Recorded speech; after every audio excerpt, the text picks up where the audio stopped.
Okay, we are live. Welcome everyone out there who sees this whether now or after the fact. I am joined by my good friend Mike of Speed Yes. Communications Yes. once Thank you. again. Thank you Definitely for been a having me on. while, I know it's been but a long time.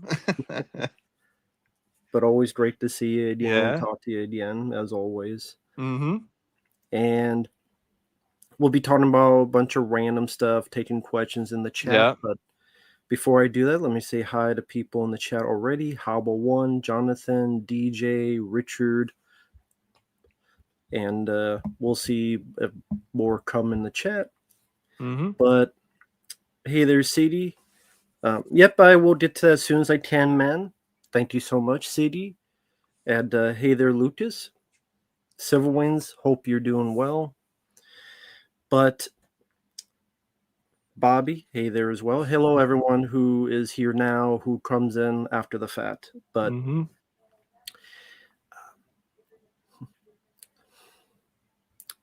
well, I mean, I guess someone mentioned it already. You The mentioned it on a Facebook post. Badlands. Yeah, Yeah. The Predator announcement Badlands. is official, folks. Predator Badlands is going to be PG-13. Now, I'm already seeing people like try to bend over backwards to defend it, be like, well, just because the blood's a different color, that doesn't really mean it's not going to be violent and it's not going to be visceral. And I'm like, I'm sorry, if a predator lays waste to a whole room of synthetics and it just leaves a bunch of milky blood everywhere, that doesn't really have the same impact as the Predator going through Scorpio and his entire gang in Predator 2. You know, it really doesn't. It kind of reminds me of RoboCop. Remember that whole scene when RoboCop is shooting at the robots or whatever with that shitty song choice in the background? That's what it kind of reminds me of. It's nerfed. It's completely nerfed.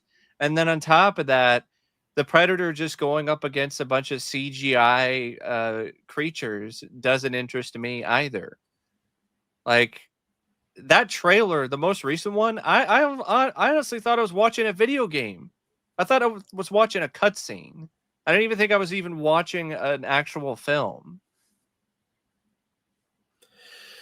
Yeah, I didn't see the new one, but I saw the old trailers, and I could just imagine. I mean, it's wall to wall, crappy CGI. Uh The huh. Predator looks like a goober. He He still does. just looks like a He's a goober. He's goofy goober. awful, awful, terrible aesthetic design. Yes. All done CGI. I don't really notice any practical. I guess they shot with practical except for his face. Because I've Okay, seen well, photos online, but like it doesn't look like it's practical when you see the footage. It looks like they touched it up with CGI. So the entire thing looks like CGI. yeah, and then it's from a director of Prey, which I was not a fan of I wasn't Prey. either. And then on top of that is PG-13. So yeah, Predator Badlands. I Did we would only not learn see our that. lesson from AVP? I guess we did not. We didn't. Apparently not. Real quick, just want to say hi to Blackout Mike, Lucas. Silent Hill's doing good so far. Caleb doing well. Hope you're doing good. Says it's good to see Mike. Thank you. Good Alex, to be hey here. there. Alter Ego, Alex Sanchez. I mean, it could always be worse than the Yes. one before Alex. I mean, the Predator was really bad, and that was rated R, but it was still R. Like, I can't believe I'm giving the Predator some credit here. Because even they were like, no, we're still going to make it R. I mean, I've said this before. I say it again. Predator. I think Predator films only needed to be 2. Yeah. That's my opinion. I think Yeah. Alien films only needed to be 2. Mm-hmm. That's my opinion. Yeah. I mean, we already have Alien with Sid the Sloth, so Yeah. I know Yeah. you haven't seen the show, but you've I've seen. seen clips. I'm on a subreddit for like alien fans, like every now and then, and I've seen some stuff, and I'm like, what?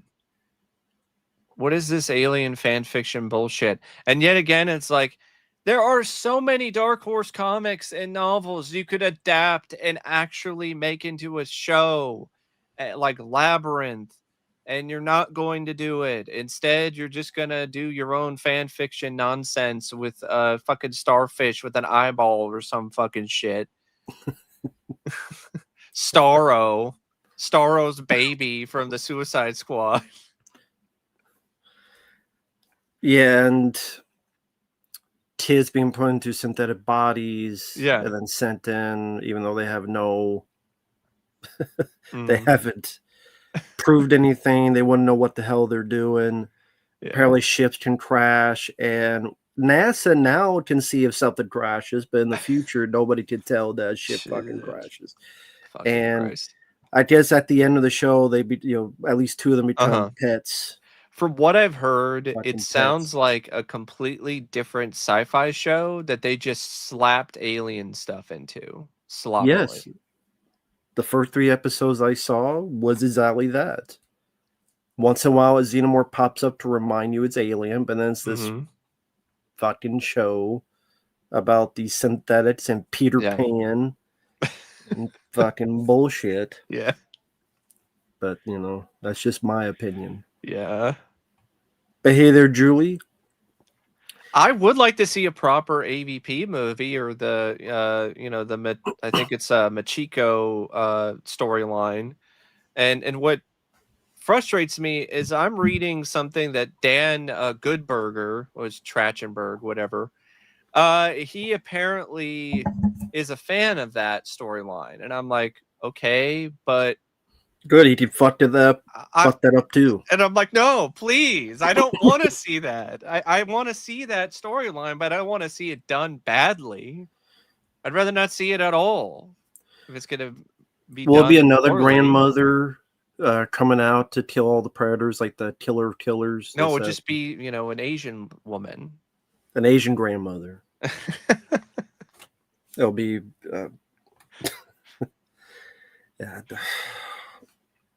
that's just my opinion. Fuck all that shit. Hey, I don't blame you.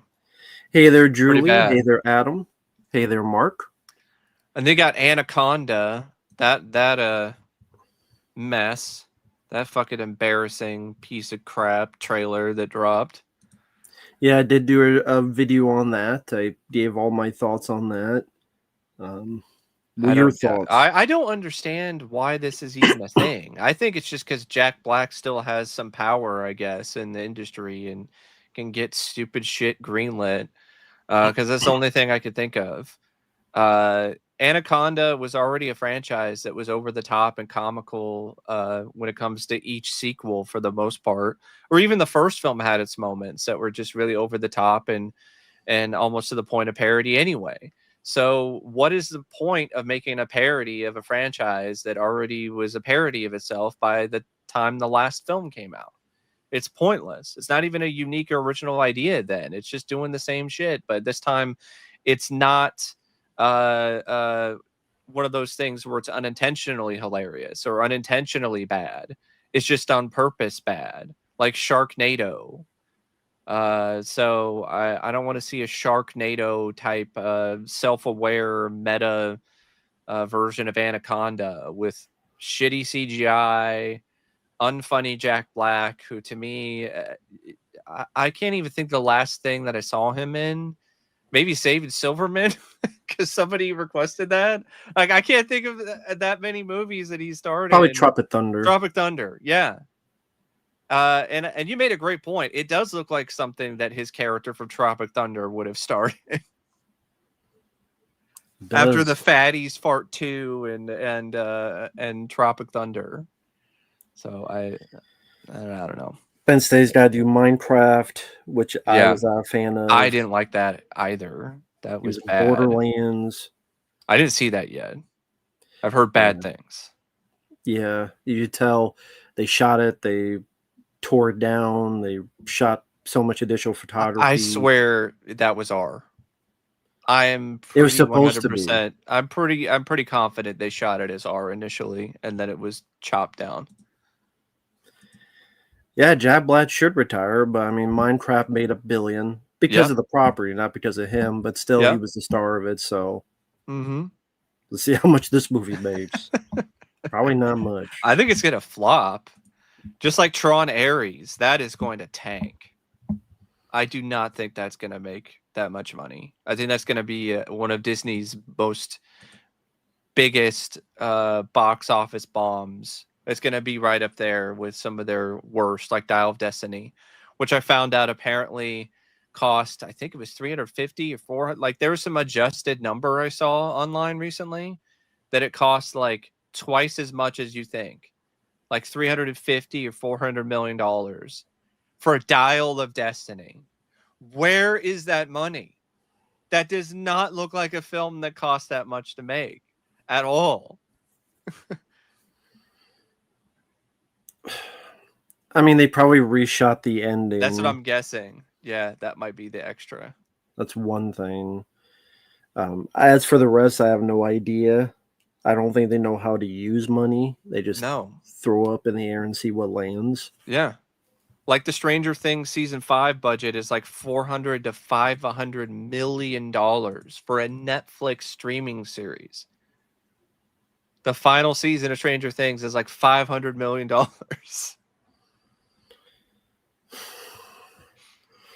Well, I ain't watching it. But yeah, Tron Ares, like, first off, Jared Leto as the lead is already like a huge miss. And then on top of that, like, it's kind of a sequel to Legacy, but apparently a lot of the characters from it aren't in it. So it's like, okay, so it's not even really a true sequel to Legacy. And then Tron movies don't do well. No, they never have. But speaking of Tron, I did get the Tron 4Ks from Orbit recently. Got the first film, and then I got Tron Legacy.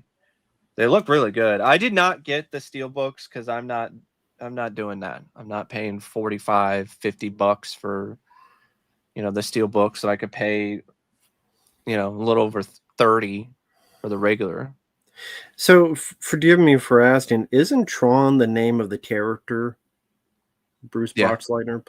Yeah. So, we have Tron movies with no Tron in them. I know. It's called Tron, but he's not in the movie, of course. Well, he was in Legacy for like 30 seconds until he died like a bitch. I guess you say he's in it, but...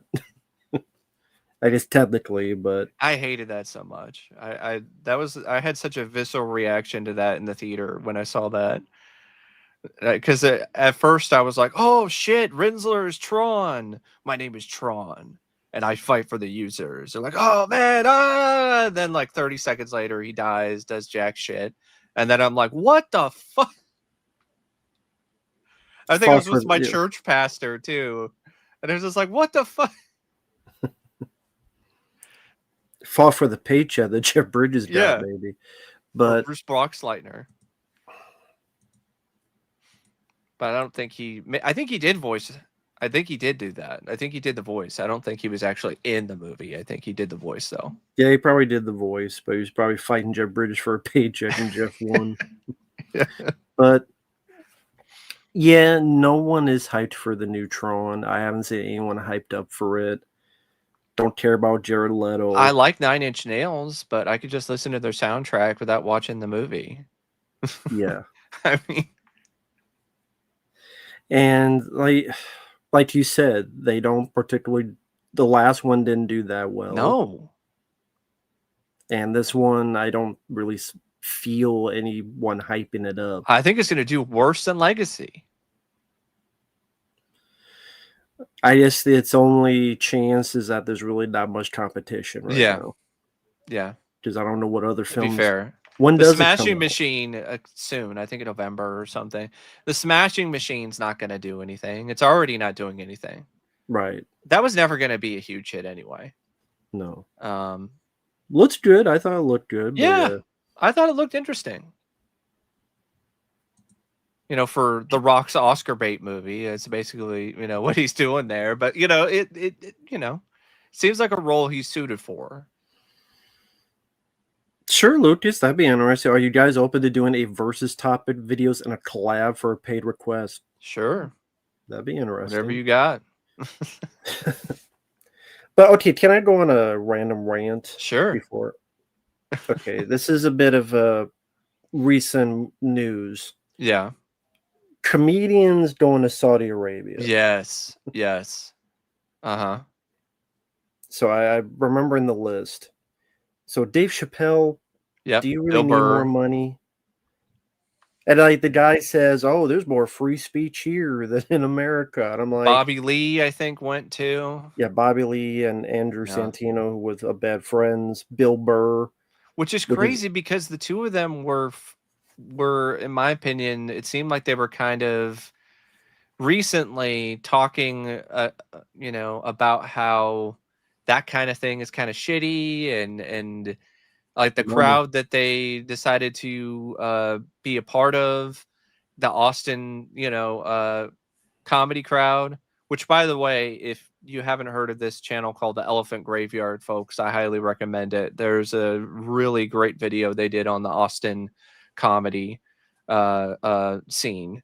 I think it's called the Comedy Jonestown or something like that, and it was about Joe Rogan and his whole comedy thing. Joe Rogan is such an unbelievable hack. He's not funny. He's a horrible stand-up comic. And the only reason why he has any of this influence is because of the money he has in his pocket and because of his successful podcast. That's it. Yeah, I liked his podcast. I never gave a shit about his stand-up comedy. Yeah, he's bad. He is so fucking awful. But yeah, these comedians are going to Saudi Arabia, and it's like they talk about how bad it is in America, but then you're okay with a government that if you're the wrong guy sucking a dick, you die. Yeah. You get decapitated or Yeah. firing squad. Think about the rights women have. Yeah. Women just got to drive like 3-4 years ago. If you are a journalist, they bone saw you and fit you into a suitcase as if you're Bernie from Weekend of Bernie's too. But they ain't no voodoo to make you get up and do the walk of shame to find some gold. So you're okay with that. And then, hey, I'm sorry, I'm going on a rambling rant. Bear with me. Hey, Dave Chappelle, you want to be funny again instead of sitting down and be like, let me tell you a story. And let me think of Bill Cosby, except without the rapey stuff, Mr. Sudafed over there. But, can you be funny again instead of like, let me sit down and tell you some stories? I don't tell these things called jokes. And if you think it's more free speech over there, try telling a joke about Muhammad. Try telling a joke about the prince. Be my guest and see what fucking happens. They were literally told they could not make certain jokes. But it's more free speech over there. Get the fuck out of there. Like, how is that more free speech if you were literally told before you go there in the contract that you cannot make certain jokes? Yeah, okay, like Bill Burr, he's like, I want this guy dead. You don't get arrested in the U.S. You do that in Saudi Arabia, you put in jail probably for 20 years or a death penalty. Yeah. There are people that literally just posted on Facebook and Twitter, and they're in jail for 20, 30, 40 years. No. So, yeah, Dave Chappelle, like, you got enough money. You want to say there's more free speech in Saudi Arabia? Go fuck yourself. You're full of shit. You used to be funny. Now you think you're Bill Cosby, again, without the Mr. Sudafed stuff, and you want to just talk. So how about you stay in Saudi Arabia, Dave Chappelle? How about you stay there since it's so much free over there, apparently? And then again, if you're the wrong guy, if you're the wrong person sucking a dick, you'll die. So you talk about how much more free is over there. It's crazy that Shane Gillis, of all people, is like one of the few stand-up comics after all of this. It was like, nah, not going to Saudi Arabia. I'm not. He's probably like, I already got canceled once. I ain't doing it again. Yeah, for sure. But yeah, with Dave Chappelle, now you just get an extra bit of catharsis every time you see that scene in The Nutty Professor when Buddy Love kicks his ass. And then like Aziz Ansari, that guy is like, he's so bad. Well, he's the one who's like, Apu is so offensive. Yeah. Oh, but the stuff in Saudi Arabia, that's not offensive. All I remember about Aziz is that one scene, and This Is the End, when, I think it was Kevin Hart who was like, get the fuck off me, Aziz. Like, that's all I really remember when I think of Aziz Ansari. So like Apu is so fucking awful and Yeah. terrible because a white guy voiced him, which I never had a problem because I was fine when Phil Lamar voiced Samurai Jack. Yeah. Because Yeah. he's a black guy voicing an Asian guy. I didn't Mhm. care because I thought it was a good show. Yeah. And did a good job. I didn't give a fuck. But Yeah. again, that's horrible. But again, all the stuff we talked about in Saudi Arabia, that's fine. You know, again, if you if you tweet there's a whole wing in a prison that if Yeah. you tweeted wrong, you go to jail for 20, 30 years or you die. It's just a bunch of hypocritical bullshit, and it's all just for money. That's all it is. It's all for the blood money. Some of these people, they got enough money. How much more do you I know. need? It's also sports. Sports is also bad too. I mean, WrestleMania is going to be in Saudi Arabia. They already have a pay-per-view every year in the Crown Jewel. Now they get WrestleMania. Yeah. Before London, before all these other places. Yeah, and there's going to be so many fans who are like, I can't afford to go to Saudi Arabia. Or you don't want to go, or you don't want to go there. Yeah. How are they going to have all the female wrestling How are they going to have the women's wrestling matches the way that they normally want them? Maybe they cover them up to here. Maybe they wrestle like this. Because I remember there was one time where they literally didn't have women wrestling in a Saudi Arabia pay-per-view. Well, again, they just got to wrestle like this. I hope you're not gay and playing the door there as a fan, because you'll die. It's like you got to bring back the pillow fights and all that, and just have them in burqas and then hitting each other with pillows, because they can't actually fight, because then that would be against the against the rules. God. Yeah, I think they barely had women's wrestling there. They just have to be covered up as much as they can, because they don't want to get people mad. But then if you're just a regular person that won't have a public incident, then they'll get your ass. Yeah. That's what they'll do. Yeah. See, they want to say we're so great. I mean, sure, we helped plan 9/11, but we're good. You know, like the one fucking guy, his dad died in 9/11, but yeah, Pete Davidson. Yeah, Pete Davidson. That was crazy to me. Like, damn, you're that hard up for cash that you're gonna do that? And I didn't know he was Canadian. What do they do? Shoot him out of a cannon? He's not. He does some stand up, but it's not very good. He's more of a shoot him out of a cannon then. SNL, improv sort of guy. Well, how about STDs? I guess he's definitely hard up for cash though, because he's starring in shitty horror films like The Home. Well, he didn't go home. He need to stay in Saudi Arabia. Don't come back. Real quickly, thank you, Bobby. I appreciate that, man.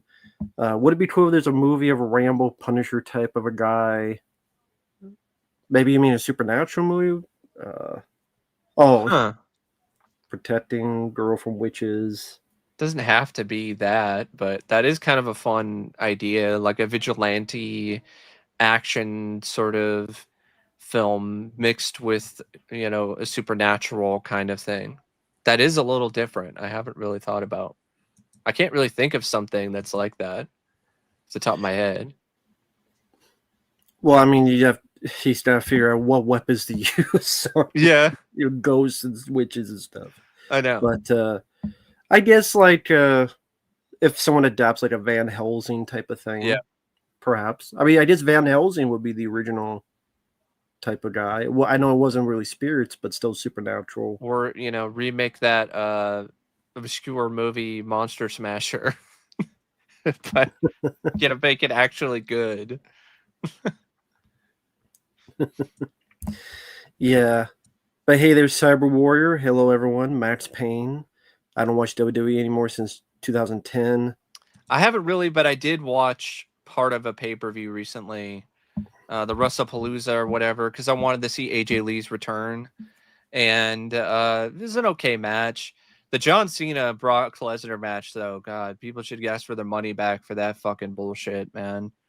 Brock just showed up, did like what seems like 10 F5s, beat Cena clean, and it was over in like 5 minutes or something.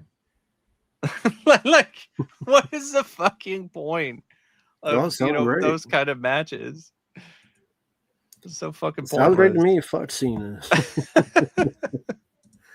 I'm But just I mean, surprised Brock is still wrestling after that scandal that he was a part of. well, I mean, they just figure people forget 15 minutes. They just forget, go on to something else. Yeah. But oh yeah, Max Payne, you're asking like, why would they go to Saudi Arabia? Money. It's money. Money's not enough. They always want more money. That's what Yeah. TTO is about. Well, it was before TTO that Yeah. they started, but even more so now. Oh, definitely. And the NFL is about that too. Well, actually, this is an unofficial NFL thing because I read about it. Some players and Tom Brady are going to go to Saudi Arabia and play flag football or something. I think like sometime next year. Like Tom Brady needs more money. And like one of them is CeeDee Lamb, who's a Cowboy. So I'm like, okay, all right, but I didn't like you need more money. It's ridiculous. Yeah, Nippy. Comedians are doing the Saudi Arabia. Good thing I was never a fan of them. Freddie Lip doing well. Hope you're doing good. Hey there, Libercast. Hey there, Sean. October's going well so far. So glad yours is doing well too. Cool. Jurassic World Wrestling Entertainment. Hello there. Yeah, it's all about the money, even though they got enough. Oh, thank you, Sadie. Sorry I missed this. I hope you're doing well, man. What do you think about Braun Strowman being tossed to Yeah, play I heard Jason about that. Voorhees? My favorite Jason has been Kane Hodder. I think he said that there's some talks, but I don't think anything serious has been discussed. It's like I've been hearing news about a potential Friday the 13th film, but like I don't know if that's actually going to happen. And if it does, I don't think it's going to be that good. I mean, look at all the different announcements and stuff for Jason Universe. Like they've just been so terrible. Like why would I have any faith that the film would be good when like their short True. film was literally just a ad for hard cider? Apples, yeah, hard apple cider, yeah. Well, yeah, that short was bad. Yeah. Most of the kills were off screen. Uh-huh. Jason looked funky. Yeah, and the new Jason design looks like shit. By Greg Nicotero. Yeah. Which he stands by it. He's like, I don't get what people don't Greg, like you about it. made that one of the shittiest Michael Myers masks, too. You're the guy who made the Halloween 5 mask. You shouldn't be fucking talking. They should have never hired you to begin with, based on that. And Braun Strowman, to be honest, I have not seen him wrestle much. I know he's a very big, jacked up guy. He's not a very good wrestler. He's very similar to Brock Lesnar when it comes to like he comes in and wrecks some shit, but he's not really that great with technique. He doesn't really have a lot when it comes to like his moves or his skill set. He's just like a big burly guy who throws shit around and wrecks people in quick matches. That's basically what Braun Strowman is and always was. So he could potentially work as Jason, but the problem is now you're getting into like a Tyler Mane kind of situation, like when you had Michael Myers played by Tyler Mane. And I don't know, I just feel like that might be a little ridiculous. I'd rather I mean, if you want to have him wear a hockey mask, have him play the lead in Splatterhouse, a Splatterhouse movie. Then that would be more fitting to me because that guy's jacked. Yeah, I mean, I guess it depends how you fit him, how he's dressed. If they're using that same stupid mask, yeah, that's still gonna be. How bad. does he act? Yeah, but I mean, I think Kane Hodder, Derek Mears, those are kind of right. Derek Mears is so underrated. Yeah, those two did a really good job. Oh, thank you, Lucas. So, Mike, if you had the chance, I guess to play 2 Let's Plays on your channel, what games would you like to play? Also, Matt, how would you feel playing Crash with One Life? See how far you get. You die. Let's play against. I'll answer mine first. I'd be fine with that. It'd probably be a quick video, but I'll do my best. But yeah, I would love to try that. You'd have to give me the details. Like, is it you die once or is it a continue? But I guess for you, Or if there's two I mean, games you would do Let's Plays for, let's say, hey, okay. I want to request you this.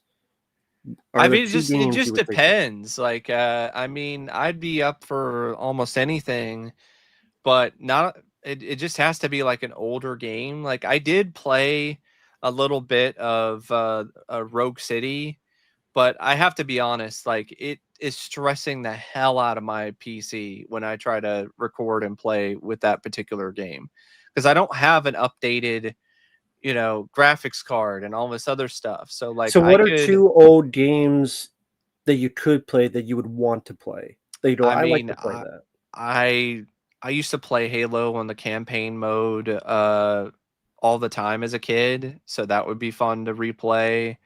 I there's other like Super Nintendo kind of games that I remember, I played numerous times over. But I actually still go back to the Mighty Morphin Power Rangers game on the Super Nintendo because it's still just so much fun to play. It's a really fun beat 'em up.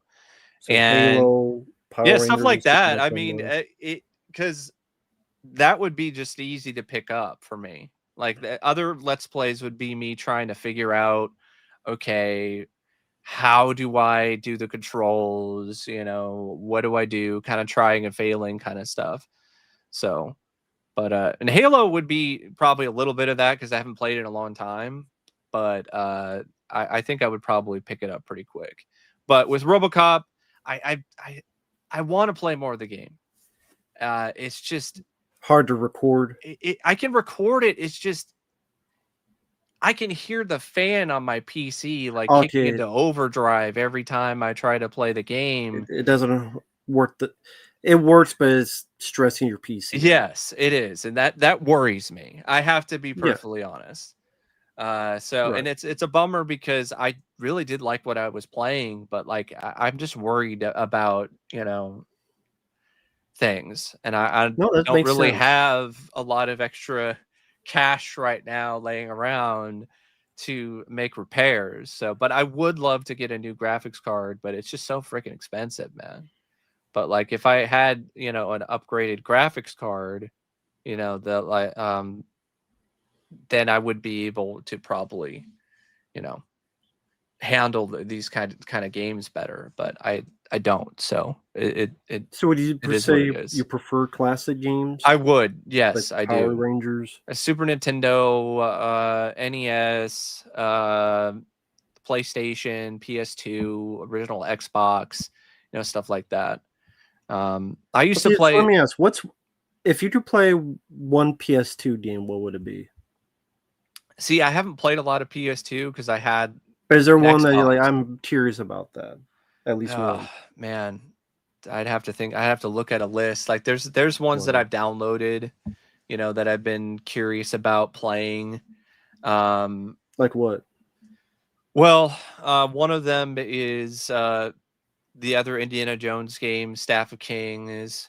Hmm. There's other ones like a lot of them are like tie-in type games. Like I've heard about that Wolverine game, which is supposedly a lot of fun, which I've never played. Are you talking about Um, for PS2 or PS3? I think it's PS2. I think Wolverine's Revenge or something. Isn't that what it's called? That's the one where Okay, you're like X2 kind of, but it's okay. Wolverine and it's supposed to be fun, Because but the I've one never for played it. PS3 is really good. Yeah. Um, yeah, stuff like that. The Punisher, I've heard some fun things about that game. I've never played it. Oh yeah. I don't really want to replay fucking RoboCop on the PS2, but like if somebody requests that shit, I'll fucking do it. Well, thank you, Sean. I appreciate. Thank you, guys. I really appreciate it. What's worse, Caddyshack 2 or Blues Bros 2000? For me, it's definitely Caddyshack Oh, 2, because the other at least had some good music numbers and felt like the sequel, albeit not a good one. Caddyshack 2 feels more like a knockoff. I'm gonna be the guy who's gonna actually pick Caddyshack 2. It's not a good movie by any means, but it's shorter than Blues Brothers 2000. Oh, It's so you think Blues nowhere Bros near. 2000 is worse? Yes, it's no Caddyshack 2 is not as long and it's not great by any means, but it's a kind of lame comedy where you're like, okay, this doesn't really work that well, but There's a couple bits here and there that kind of made me laugh. I didn't laugh at all at anything in Blues Brothers 2000. I was just more sad, like, because of, what John Goodman and Dan Aykroyd had to be subjected to in that movie. And just the whole structure of it is just sad, because of the whole thing with, was it Jake Blues? I think, right? I think that's John's character. I think was Jake, right? I can't remember the names. It's been forever since I've seen Blues Brothers. Joliet Jake, I think. But yeah, I really do not like Blues Brothers 2000 at all. And a lot of the music I don't even really like that much. I don't think the music numbers are that great. There's like one interesting like Ghost Riders in the Sky scene, but like it doesn't make any sense in the context of the film. And Caddyshack 2, it's got some good music too. It's got that great song by Kenny Loggins, that I really like. Nobody's Fool. Yeah, Nobody's Fool. And I like Chevy Chase's quick cameo. He's not in it a lot, but he still makes me laugh. So that's tough for me because I don't like either one at all. I don't either. They're both really bad. I'll say Caddyshack 2 for this reason. I like Blues Brothers, but I've only seen that once or twice. Caddyshack I've seen more. So because I like that film more, the sequel makes me more mad at. Okay. Like, you don't have Bill Murray come back. Yeah, you don't have Rodney Dangerfield, which he was, but things didn't work out. Uh-huh. The guy you did for the lead didn't fit. I forgot his name. Jackie Mason. Yeah, he didn't fit. No. I like that song by Kenny Loggins, but I mean, even Chevy Chase knows how bad it is. You could tell. Oh, yeah. That's kind of funny, I will admit, but yeah. God, that was just so disappointing. It is. Again, I saw the first Caddyshack more than Blues Brothers, so it was such a steep decline. Yeah. It just made me more mad of what the fuck they did. And Jackie Mason just annoyed me. And it's not good. I'm not defending it. No, I know. But I would if I had to be forced to pick between, I'm gonna pick Caddyshack 2. It's like 80 something minutes if I remember correctly. It's like not even that long, and it's not great, but it's not 2 hours. Like fuck it, Blues Brothers 2000. Yeah. So hey there, Yule. Hope you're doing well, and everyone else. Thank you, Freddie Lit. I'm not sure if you wrote this right. If Stardew were on a desert planet, it is kind of a desert planet. It is. I feel the desert stuff. I mean, the desert stuff is dull. Maybe you meant if Stardew weren't on a desert planet, that's similar to Dune. Because that's the problem. It was. See, I liked the film. Great score. Caruso is awesome.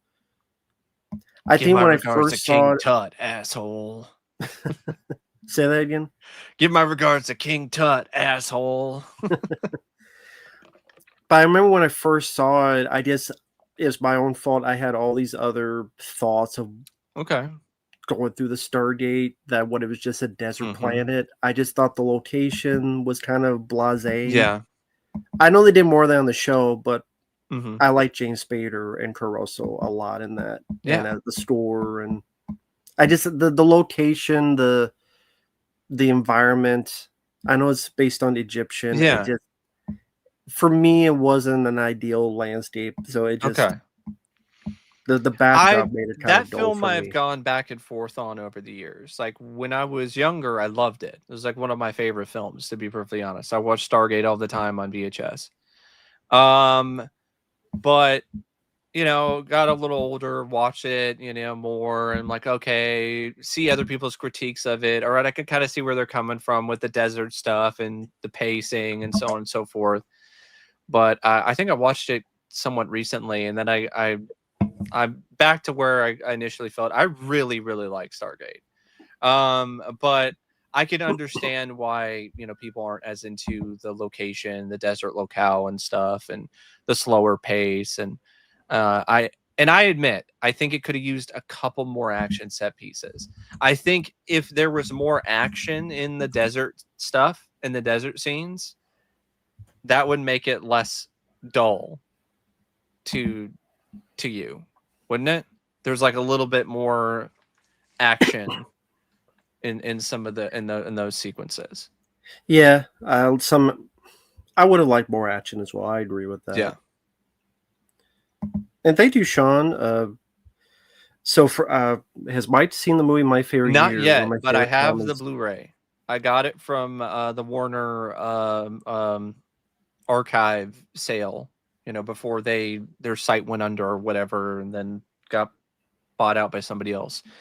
Speaking of Warner Brothers, there's a lot of rumors about them getting bought out by Netflix or Paramount or and I don't know. I don't know how that's gonna go. Like I'm as a physical media guy, that worries me.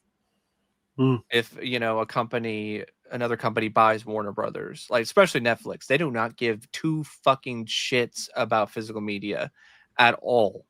So if Netflix buys them, like that's they might still make distribution deals, but that might be the end of like major studio physical releases for newer films, or a lot of, or just from the studio themselves. Paramount, I don't like the fucking assholes who run Paramount now and Skydance and all those fucking guys. So I don't want them to get another How fucking come? studio. They're a bunch of just rich fucking pricks. That's what that daddy's boy buying up all these properties because he has all Daddy this said fucking sell. money. Exactly. Daddy said buy. That's it.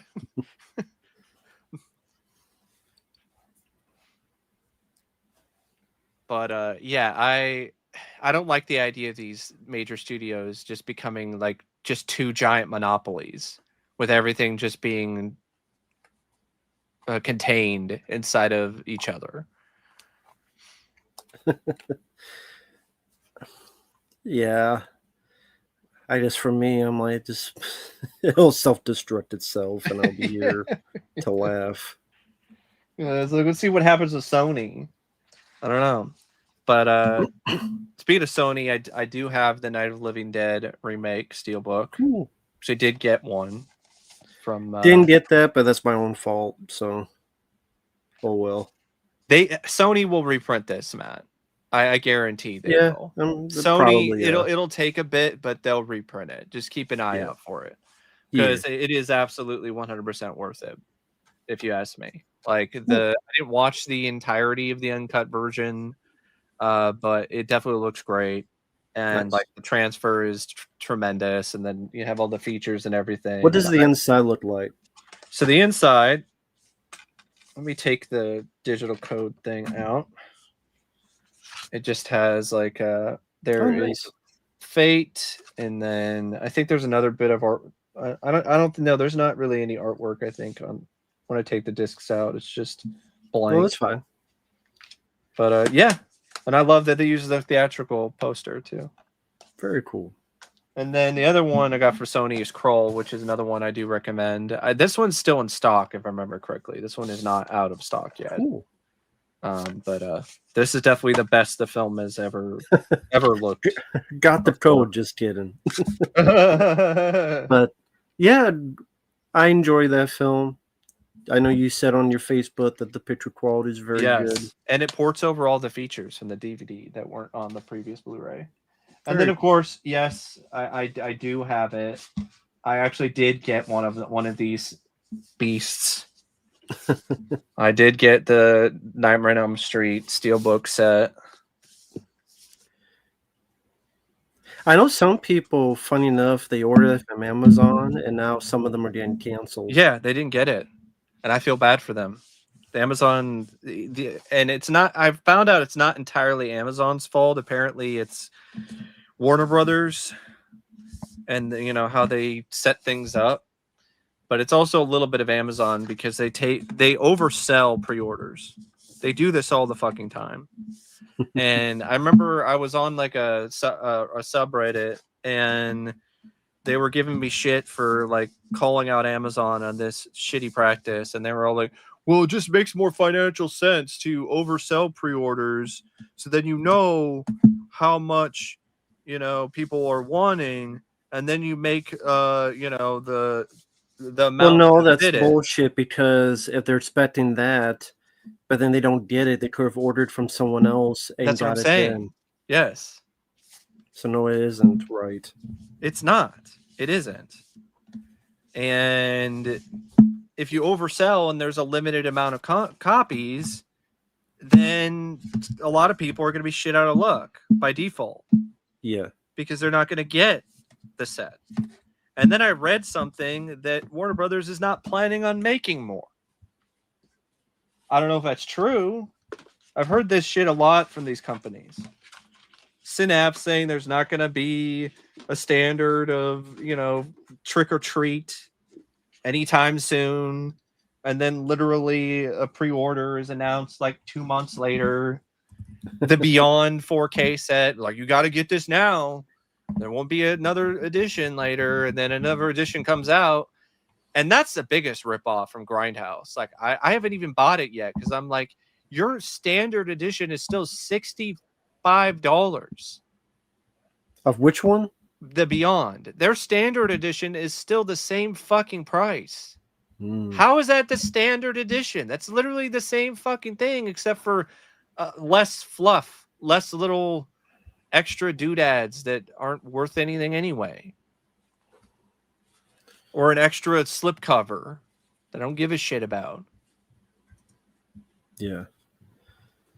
Real quick, like, All Might's doing what he can. Yeah. But have you ever seen My Fellow Americans in the past anyway? Not yet. And I know that's on the list, and I'm going to try to get to that hopefully by the end of the month. I got like a little under, I think it's like 50, like under 50 or something. It's just a lot. And I've been trying to get ahead of it as much as I can, but I've had other stuff, going on, and I've had, stuff going on at work and other stuff. So I'm definitely gonna try to get to that as soon as I can. But yeah, I do. I really enjoy that film. That is a very underrated one. I grew up watching a lot of films with Walter Matthau and Jack Lemmon. The grumpy old men movies. Like, those were childhood favorites. I even watched Out to Sea on VHS. Like, I like those two. And My Fellow Americans is a fun one. But that's not the same kind of, that just has Jack Lemmon and James Garner. But it's similar kind of thing. Like, you could honestly, I think it was meant to be Walter Matthau Yeah. and Jack Lemmon, but then something Yeah. happened, so Yeah. it became James Garner. Mm-hmm. I know they didn't like the director. Yeah. Those two actors. Dan Aykroyd has a good part in that too. But real quickly, hey there, the Jackson and Vedas Derek and other people joined in. Thank you. Oh, sorry, Freddie Lit. Thank you. In a weird way, Independence Day is kind of like War of the Worlds, especially when you think about how the aliens are defeated by a virus. Kind of. Yeah. Kind of. A computer virus. I get what you mean, though. Yeah. I mean, I like it more than I like the Tom Cruise War of the Worlds, but I like the Independence Day more. I would say yes. I would say I like Independence Day more as well. But I mean, the Tom Cruise, Steven Spielberg War of the Worlds is still, I honestly think is, from what I've seen, the best War of the Worlds adaptation for me. Like, I know a lot of people think it's the original, from the 50s or the 60s or whatever, but not for me personally. That's not my favorite. No. Oh, which one? Your favorite is the Ice Cube? Yeah. That's my favorite War of the Worlds. Oh my God. Do a barrel roll. Get that Amazon package where it needs to go. That's my favorite film of the year. Oh man. I want to watch that now. It's fucking hilarious. That's my favorite. Speaking of bad movies, I got a request to do the rest of Neil Breen's filmography, so that'll be really fun. I'll have fun with that. I know. But hey there, Antonio, Monteval, everyone else. Hope everyone's doing well. People talking about Independence Day, very cool. Yeah, I've seen Dennis the Menace. I think we both have seen Dennis the Yeah, Menace. I grew up with that one too. Christopher Lloyd was downright terrifying in that movie. Like I could definitely see how kids like were literally having nightmares because of Christopher Lloyd's character in that film. And that character is just so tonally different in comparison to the rest of that film. Like he feels like he's from some other like dark comedy, and then he's in this like lighthearted kids cartoon movie. It's really really something else. Very strange. But Walter Matthau was great in that. That's one of my favorite performances of his is Mr. Wilson. Yeah, he's fun in that. And I didn't mind the kid either. You know, I think Gamble was his last name. Mason Gamble. Mason Gamble.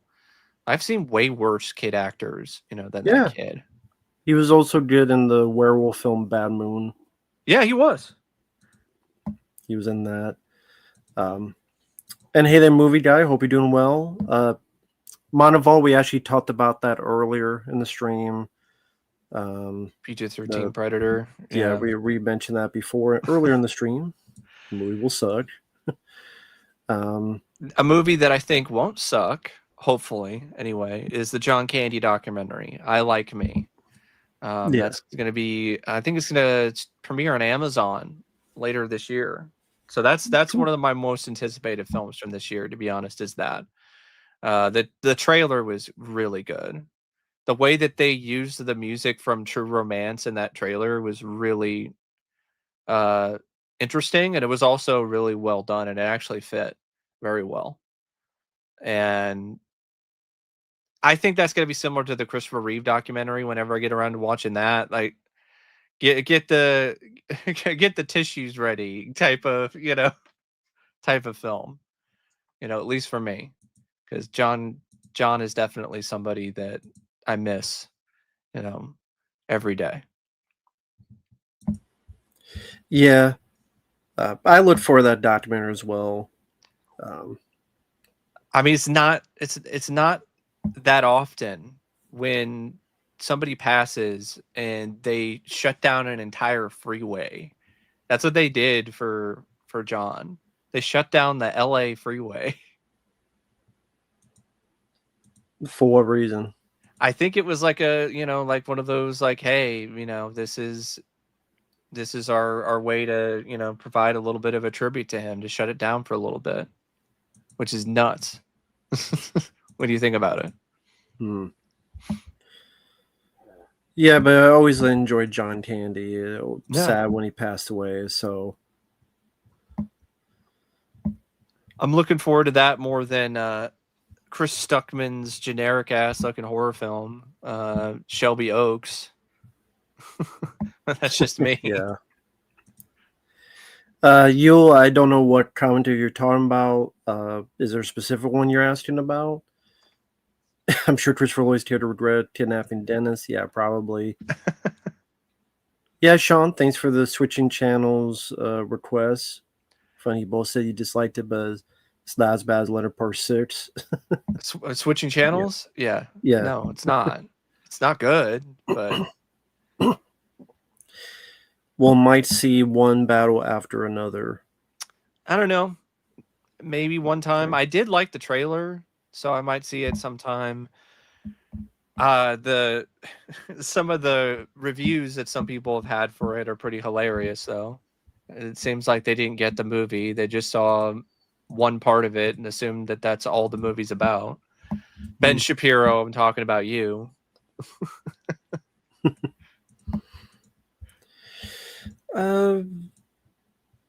Let's see, just looking through this. Bad Moon for the win. Yeah, that's a fun one. Yeah. Thoughts on AI being used in industry? Not surprised. I've made videos about it, I think, already. AI, it was inevitable. Like, as soon as this technology was brought into the fray, Hollywood was going to use it. No matter what anybody said, no matter the potential backlash, no matter anything of that sort. I have been following the industry for years and years and years. I've especially when it comes to like things that are related to visual effects, and that's what AI is being used for in a lot of different ways nowadays, to create, different types of visual effects sort of things, is almost like a replacement for, CGI artists and just CGI, the way that we are familiar with anyway. And it's in Hollywood's DNA. Whenever some new kind of technology comes along that makes things easier and cheaper, they're going to do it. That's just how it is. Yeah. So they opened Pandora's box. They can't close it back up. So here we are. It's all about how they implement it to me. It's not the fact that it's being implemented that's an issue, because it's just going to be implemented. None of us can stop that. But how it's implemented is what I'm looking at. Like the controversy about what was that fucking that Halloween? It wasn't Halloween. Late Night with the Devil. The controversy about that. They used AI for like a little couple scenes. Like, I think that's the proper way to use AI when it comes to making films. But I want to know how to do it and make a Ninja Turtle movie. That's the only way I'd be able to do it. I mean, Matt's been using a lot of AI lately, so he's been the AI guy. I haven't experimented or used like you said, it's much. the Pandora's box has been opened. So it's not about the fight of against it. It's the fight of using it properly. Yes. That's what you have to do, is using it properly and not misusing it. And that's what people have to more so talk about, think about, and worry about. You can't put it back to the box. No. But what you can do is learn and figure out how to use it properly. Yeah. They won't do that. So no. The worst will happen. We will keep getting Jimmy Cammy 4K restorations like True Lies and Aliens. That's what we're going to keep getting. Yeah, and then some. And speaking of that, I heard rumors about a 28 days later 4K.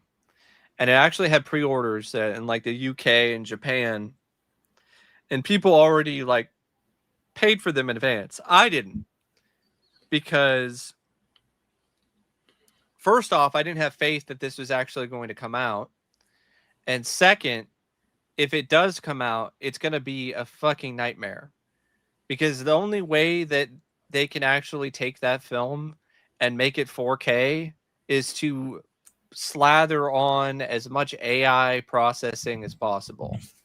And that is going to look atrocious.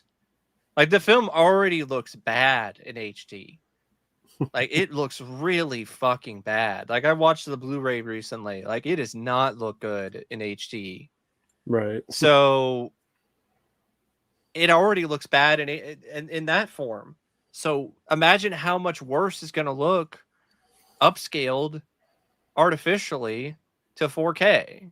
So I'm hoping that its delay is just because they're going to cancel it, because they should.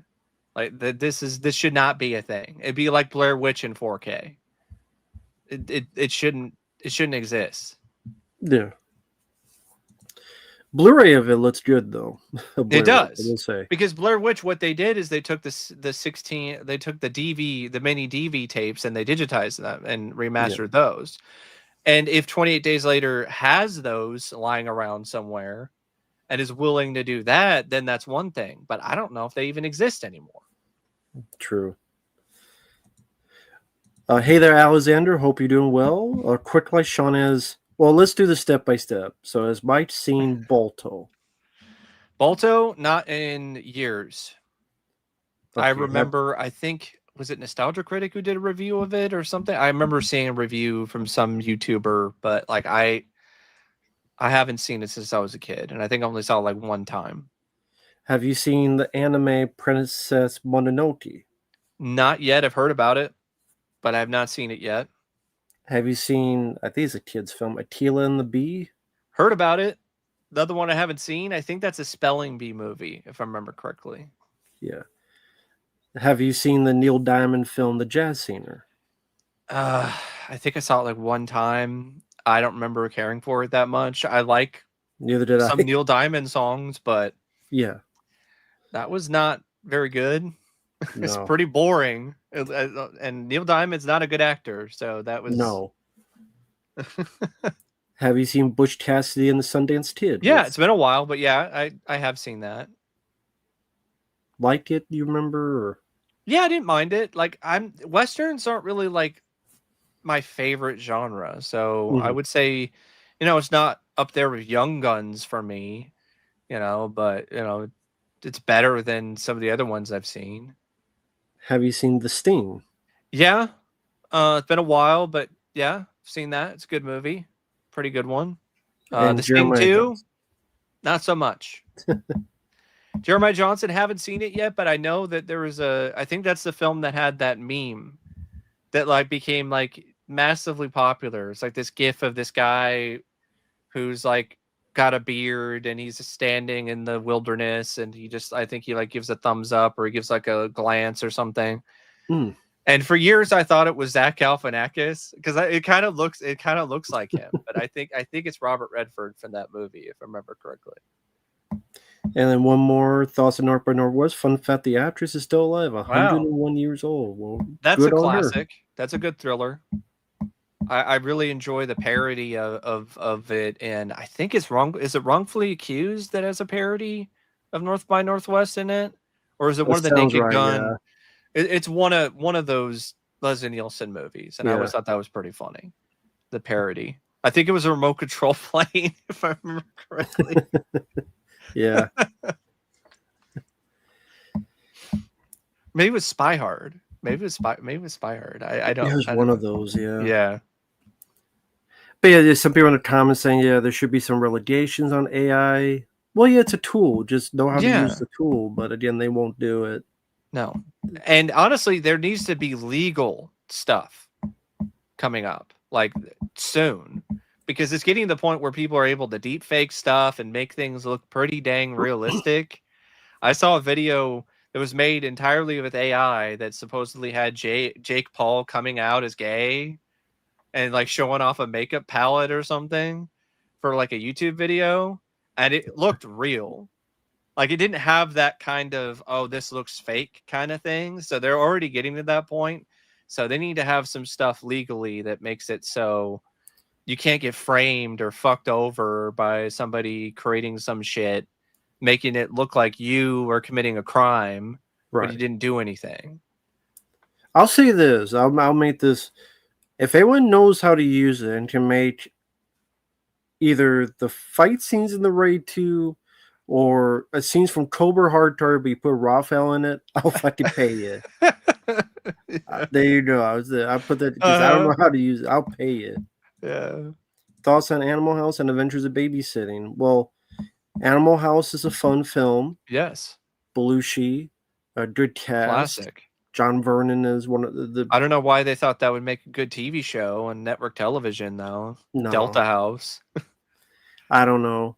And Adventures of Babysitting, I still have yet to see the remake, which I'm fine with, but I do like the original. Yeah, the I know original's it got great. Don't censored fuck with on, the babysitter.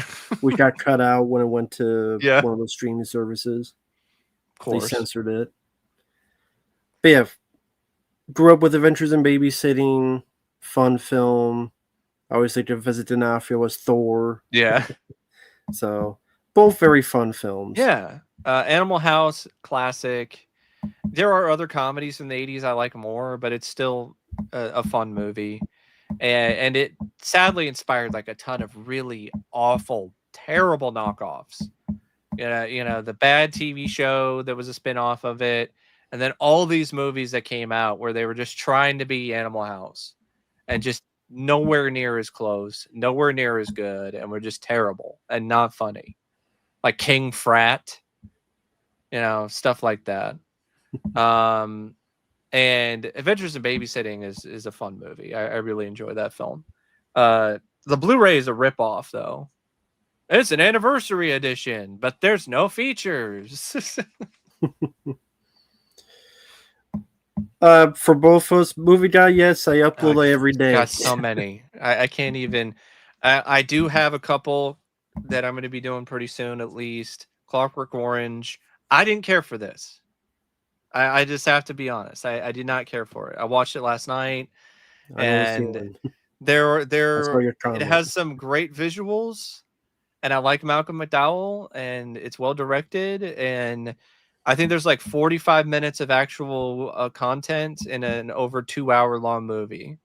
So I'm probably gonna get drawn and quartered and flogged by some people in the comment section, but whenever I do upload that video. But like I just don't I got it. I understood what the themes were and what the discussion was, but and I appreciate the film, you know, for what it was trying to do in 1971. Like that's pretty daring.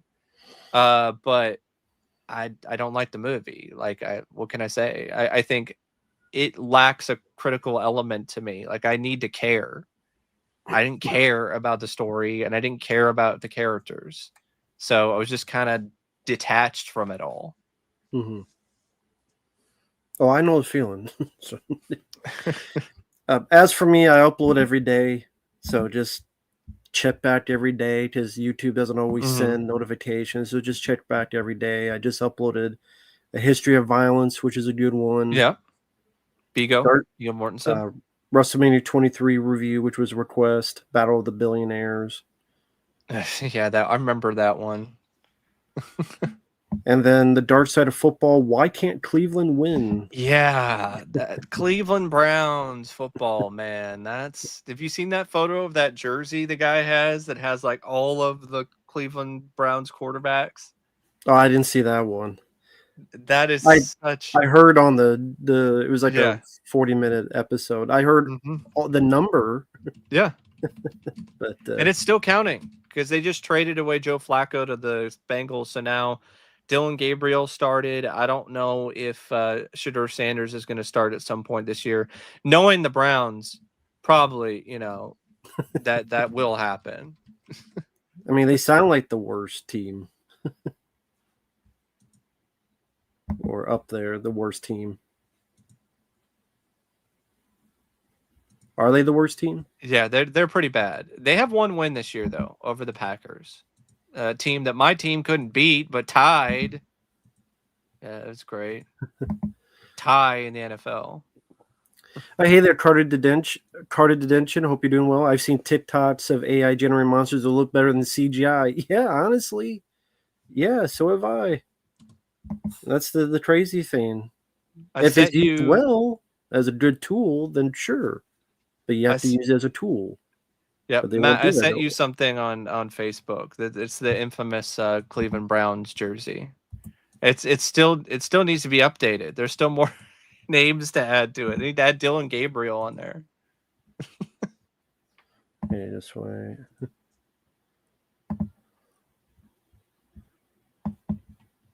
Jesus. So I don't know if I can. Let me double check if I can. I'm not used to sharing stuff. I think it's screen share, Matt. I think that's what it is. Yeah, I'm just looking at the symbols because there's like. Okay. That symbol. Look at that. God damn. The Cleveland Browns fans, they call their stadium the Factory of Sadness. Yeah, sounds like it. It looks like it. That's a shitty shirt to wear. Yeah. He's a legend, though. He is? Yeah, because he's a legendary fan because he has the infamous jersey that has like all these quarterbacks that the team has gone through since they started up again after their team was taken away from them. Jesus. Can you imagine being a fan? Because you're originally a fan of the Browns, and then your team they won championships in the 50s, and then they almost got to Super Bowl like twice in the 80s, but got beat by John Elway. And the way that they lost both of those games is just heartbreaking. They gave up the drive, which is the infamous John Elway game where he had like a 99-yard drive or whatever to win the game, and then the fumble. Like they have their losses have names like that. That's tough. And then they haven't really been close ever since. Like they haven't even. The last time they won a playoff game was with Baker Mayfield, and they screwed him over. Like he was playing with a shoulder injury, and he wasn't playing well because he was hurt. And then they cut him the next year, and they moved on from their guy. They finally found a quarterback, and the Browns moved on from him, and they haven't found a quarterback since. And what was his name? Baker Mayfield. Oh, that's funny. He just Yeah. Yeah. Exactly. They traded him. He's having an MVP season in Tampa Bay. Oh, real quickly, thank you, Bobby. Favorite satisfaction. Oh, I guess like when a hero defeats a villain, like is there a scene that's really satisfying you to think of, like when the hero overcomes the villain? Yeah, well, one is I don't know, it's number one, but Broken Arrow. Yeah, that is a great fucking fight. With I the love music that. and the combo and the kick. And even the stuff before that. It was like, yeah, what a rush.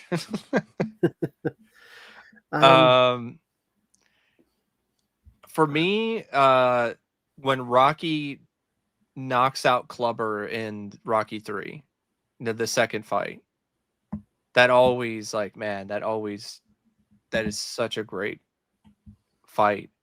And like I always get pumped, at the end of that. And there are some other stuff too that are really, I mean, the fight at the end of Kickboxer, Yes. Tong Po, like when Van Damme just kicks the ever living shit out of him. That is a really satisfying fight. And yeah, sorry, the I guess because of the weather and stuff, the wireless is the best. So sometimes I'll go in and out. So apologies in advance. But yeah, Kickboxer, I thought of Lionheart. It's another good one. A lot of Van Damme stuff. He could do that very well. You mentioned Rocky, a lot of the Rocky films. Yeah. Especially Rocky 3 and 4. Yes. Very satisfying. Trying to think of other stuff, like other sort of, fights or, I mean, RoboCop 2 is definitely up there. Goodbye. Like that's pretty epic. It's pretty awesome. But superhero stuff, I think that's because of superheroes. There'd be a lot more like fights that, I'd be like, oh yeah, like, but I don't know. There's really not a lot off the top of my head. Nah. Yeah, not really. I mean, Superman 2, there's that great bit where, Superman throws non or whatever into this Coca-Cola sign. Like, I would cheer at that moment. Oh, and thank you. Well, actually, sorry, I just want to make sure. Oh, thank you, Justin. I appreciate it. MTB, hope you're doing well. Before they left Cleveland in the 90s, they had Bill Belichick as their coach and Nick Saban as their defensive coordinator. Yeah, they had all these great coaches, and they didn't really do that much. They had Schottenheimer, Cowboys coach is Schottenheimer's son. And hopefully the curse doesn't continue. The family curse doesn't continue. I'd like to see my team finally make the NFC title game and actually win it. Well, actually, I would just take making it at this point for nearly 30 fucking years, not seeing my team make the NFC title game. Now, movie guy, I can't answer this because all of them are the same. All of them fucking suck. How would you rank the number? Yeah. They're all the same level of shit. Like they're all equally bad because they're all the same. You don't know what's going on. Mm-hmm. Horribly acted, horribly edited, horribly written, directed, Yep. incomprehensible shit fest. Uh-huh. So they're all the same level of 0 out of 0 dog shit. He's the worst director for me ever. Yeah. So, speaking of low budget movies, B movies, did you hear about the dinosaur film that came out, Primitive War? You heard about that one? It kind of sounds like a Carnosaur movie. Yeah, people have told me about it. It's in Vietnam, but with dinosaurs, and Yeah. a few people told me about it. I haven't seen it, haven't requested it, but it's cool. It sounds like it could have some potential. Did you Yeah. hear about the Good Boy movie, like the one with the dog from the point of view of Yeah. the dog? Sounds like Watchers, right? Or the Or Bad Bad Moon. Moon. Yeah. Yeah, I think it's on the dog's perspective. It seems like kind of just your typical someone gets possessed, but it's from the dog's Oh, point of view. okay. Well, then that's kind of disappointing, because if it's just somebody getting possessed again. Yeah, I think that's what it is. But again, just the dog's point of view. So it's like, Yeah. whatever. What about the Simpsons sequel? Did you hear about that? I don't give a fuck. Simpsons movie 2? I know. Don't give a fuck. I know. So usually I was watching a WrestleMania 23 review. It's been a while since anyone sent you a wrestling pay-per-view to review a commentary. Well, no one's. Yeah, I mean, if people want to, they can feel free. I wouldn't mind. Yeah. Hey there, Kyle. Blood and Bone. Yeah, I enjoy Blood and Bone. Michael Jai White film is one of his best movies. Always enjoyed Blood and Bone. Michael J. White's a guy who I don't think he ever got a fair shot for like a major franchise. Like Spawn, okay, but he never had a chance because that script is sucked. And it was PG-13. It's Spawn. Yeah. But he had a few things here and there, but I don't think he really starred in that many theatrical films. It's kind of similar to Dolph Lundgren in that regard. Jeez, but Sean, we still ask you every movie. Man. Oh, okay. So, okay, thoughts on Casablanca? It's a iconic film. It's a legendary film. But it's one of those classic films that I don't hate, but I don't love. It's really in that boat for me.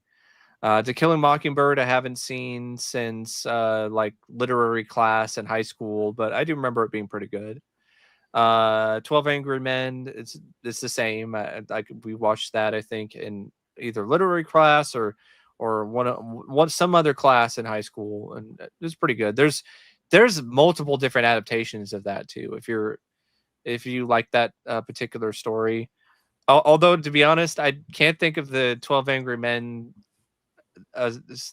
film or the story the same after seeing the Robot Chicken parody. I just always think of the fucking Robot Chicken parody now with the I'm trying to remember what it was, but it was like these little people or whatever, and it was hilarious. Singing in the Rain, haven't seen it, but I could definitely say after watching this, I probably won't ever think of that film the same way ever again. And I'm probably not alone on that, considering the way that Singing in the Rain is used in A Clockwork Orange. That is an element of that film I think was actually pretty brilliant, to take something like that and just twist it in that way. I actually think was actually really smart. Rear Window, classic, definitely one of Hitchcock's best. Mrs. Smith, Mr. Smith Goes to Washington. Heard about it, never seen it though. Have not seen that film, but I have heard of it before. And the titty toss too in that film is Pinocchio. Oh, cool. And so my thoughts on Seth MacFarlane films in general, the Ted films. The Ted 1 and 2, Ted, I would say is his best. If we're talking about films and not Family Guy or animated stuff. Mm-hmm. Ted 2, not as good as the first, but I could have some fun with it. the Flash Gordon, Sam Jones stuff is fun in that. Million Ways to Die in the West. I don't think it was funny. I thought it was I dog didn't shit. like That's it. just me. Yeah, that I didn't like it either. Like, if I want a Western comedy, I'm gonna go with Blazing Saddles, like all It's day like and well every over day. 2 hours too. It is. I mean, is it as painful to watch as something like Wagons East? I don't. For different reasons For for me. different reasons, yeah. It is on that same level of crap. And the new Naked Gun, I heard, is pretty. I don't know. From what I've heard about it, the trailer is terrible. Like chili dog farts, and I don't know. People keep asking me about it. I'm like, people haven't requested it. If you want, feel free to Weird send a Al has request. another cameo in it, though. I have heard that he Who does does? cameo. Weird Al. So the streak of him appearing in Naked Gun movies continues. And thank you, movie guy. How would you rank the George Romero zombie film? So that's Night, Dawn, Day. Are we talking about the original trilogy, or are we including All of his films? So Night, Dawn, Oh. Day, Diary, or Land. So it's Night of the Living Dead, Dawn of the Dead, Day of the Dead, Land of the Dead, Diary of the Dead, Survival of the Dead? Okay. So that's 6. 6 too many. Should have ended after 4. How would I rank them? Dawn of the Dead is my favorite, personally. Mm-hmm. Then Day of the Dead.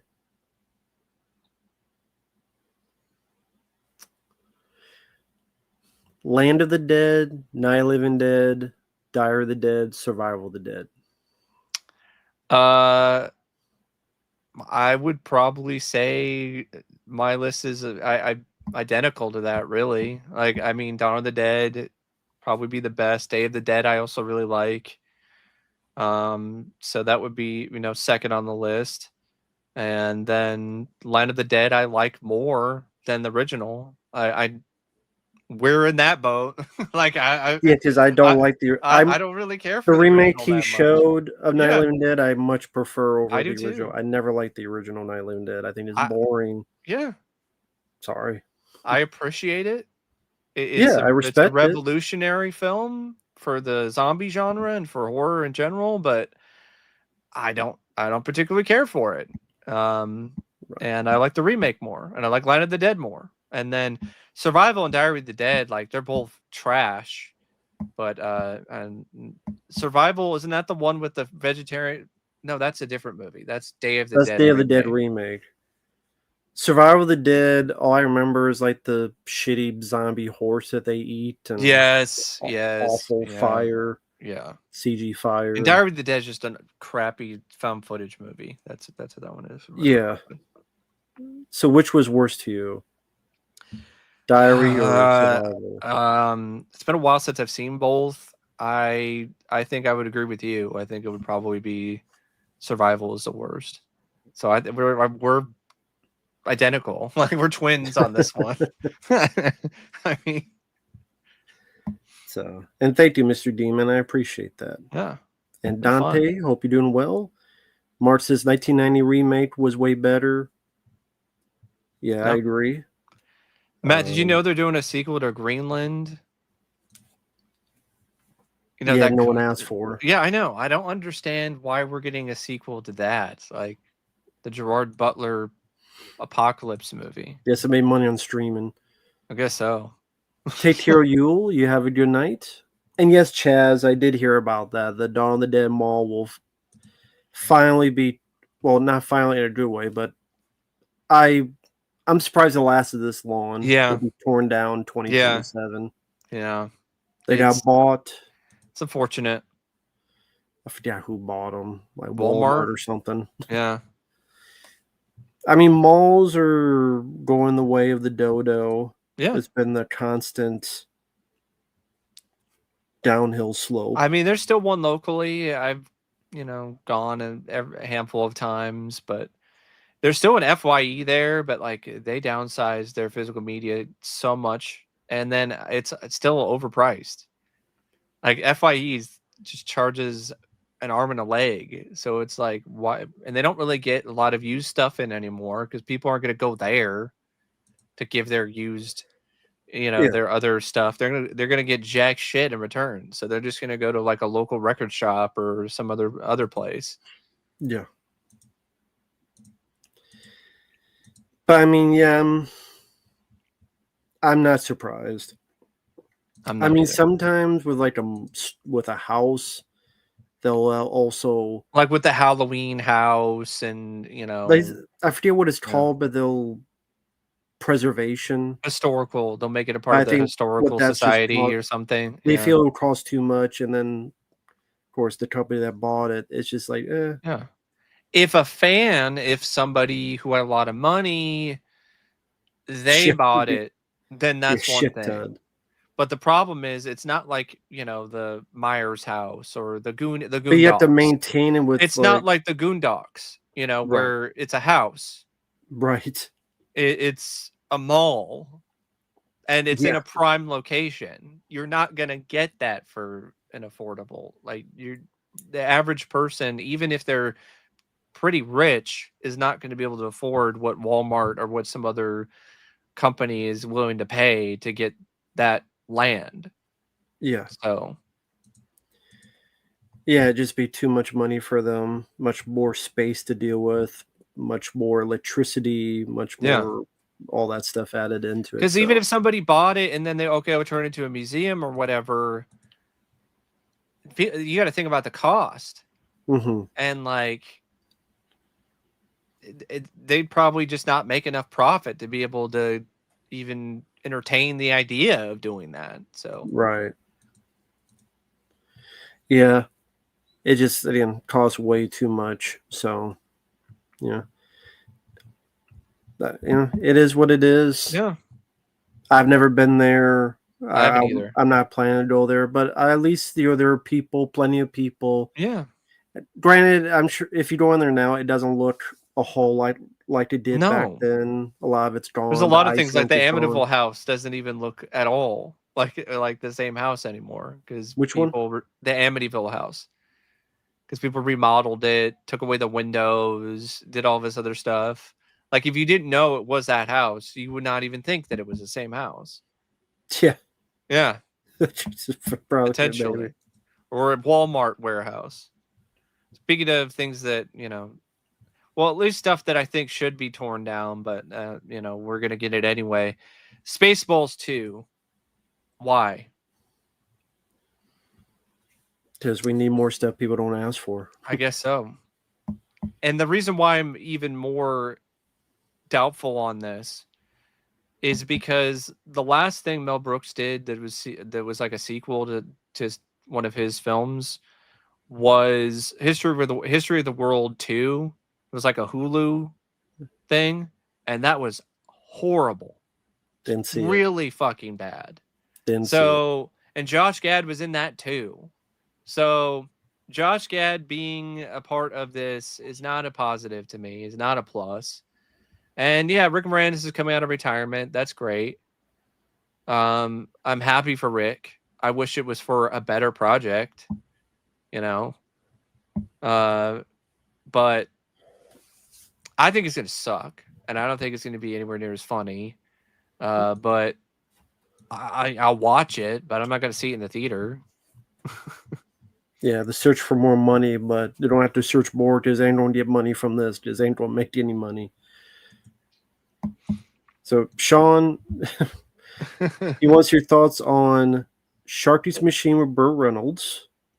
How about that one first? Sharky's Machine is a pretty solid Burt Reynolds film. Isn't that one he directed? I think it was his Yes. directorial debut. I think I don't know. Not entirely sure. I don't know about debut, but he did make that. I Yeah. know it's a film that I think it's one of those movies where Burt was very happy with it, felt like it was going to be something big, and then it didn't really No. turn out that way. And I think that was kind of like the start of a point in his career where he started to lose faith and was just kind of just taking stuff for paychecks and so on and so forth. That is No. injury from City Heat. Yes, City Heat. that definitely was a big part of it. But yeah, Sharky's Machine's good. I would say it's definitely one of Bert's better films from the 80s. Never Say Never Again. I don't hate the film, but it's definitely just a lesser version of Thunderball with Sean Connery. That's Yeah. really what it is. It's the same story. It's the same story. That was the only story they could do. Exactly. Because the I forget the one guy who owned it had his own thing, so you can only do that story. Yeah. Because there was a legal battle with the story that Thunderball was based on, and then something happened. They were able to find a loophole, and then were able to remake Thunderball, and that's when you got Never Say Never Again. I that's honestly one of my least favorite Sean Connery Bond films, because it's not an official Bond film for one, but that would be okay if it was actually a fun, exciting, thrilling movie. But I never really felt that way about it. And I definitely felt like Sean, he just didn't really care. Like, he was just doing it for the money. And that was the only reason why he was in that movie. I think that is the worst Sean Connery Bond film. Because you can't have the iconic music. No. I dare anyone remember any action scenes from that film. There's a motorcycle chase that's okay. That's all I really remember is a motorcycle scene. So yeah, I think it came out the same year as Octopus. I'm not a fan of that one. I'm not either, but I would rather watch that. I mean, but it's cool you had the Warner clamshell VHS. That's cool. I have some of those. I had more. My favorite is definitely the Creepshow clamshell, but that's in storage in Michigan. And hey there, movie guy. I have to think about this for a bit, but I'll just talk about yours. Empire Strikes Back, cool. Raiders of the Lost Ark, classic. Return of the Jedi, I liked it. Mm-hmm. Back to the Future, great. Yeah. Star Wars, very cool. Aliens, my number one favorite. Cool. John Carpenter's Thing, up there for me. Speed, one of my favorite action films in the 90s. Mm-hmm. Jurassic Park, makes sense. Jaws, classic. Nice. I'll get mine because I put it on Letterboxd just in case I get questions like this. I don't have one yet. I really don't. I'd have to go through so many different films. Well, you have a Letterboxd, but you haven't done that yet. I haven't done the top 10 because it's tough for me to find top 10 that are my favorite of all time. If I'm talking about a genre specifically, But here's my 10. 1, Aliens. 2, Hard Target. 3, Rambo 2. 4, Predator 2. 5, Cobra. 6, I Come in Peace. 7, Leviathan. 8, The Golden Child. 9, Rambo 3. And 10, The Blob remake from 1988. Cool. All good. So that's mine. All good films. I don't have 10, but I have some off the top of my head that would definitely be pretty high up on the list. Would be up there for you. Definitely. Ghostbusters, the original from 1984. I'm trying to think of Top Gun. That's up there. The Monster Squad. Those are the kind of, those are the ones that I would probably think of off the top of my head. So they are RoboCop, Ghostbusters, Top Gun, The Monster Squad. Yep. Back to the Future. That's another one. Back to the Future. So, that's 5 right there. Mm-hmm. There you go. Of course, John Carpenter's The Thing, Creepshow, stuff like that. There goes 6 and 7. There you go. That's 7. Hey there, Dins. Hope you're doing well. Thank you once again, Bobby. He likes to tell these stories. I know. So I woke up. Apparently, I woke up. I made myself breakfast, saying, "Ouch! I guess I'm a bad cook." You burned yourself. My show whistling, put down the newspaper, and left. Matt grabs the newspaper to find a job and read the newspaper afterward. I don't need no newspapers. We just be newspapers here. Whistle. Either you're gonna do the Buckaroo Banzai theme. Yeah, that'll be what you're whistling. No, you'll be the paper boy. You'll throw it and hit me in the face. Yeah. Boom, boom, boom, boom. Yeah. Then you throw you deal with ghosts and other stuff that the Paperboy did in the Yeah. Nintendo game. Yeah. You ever play that Paperboy? A long time ago. I don't remember getting that far in the game. I don't even think I even got past the first level. Keep in mind, I was so terrible. Awful, bad. Original Nintendo games, trash. I didn't even I didn't even beat Super Mario Brothers. I still haven't beaten that game. Like even on the All Stars version on the Super Nintendo, which is my favorite version of those Mario games, I still haven't beaten the final level. I've gotten to the final level. I haven't beaten it yet.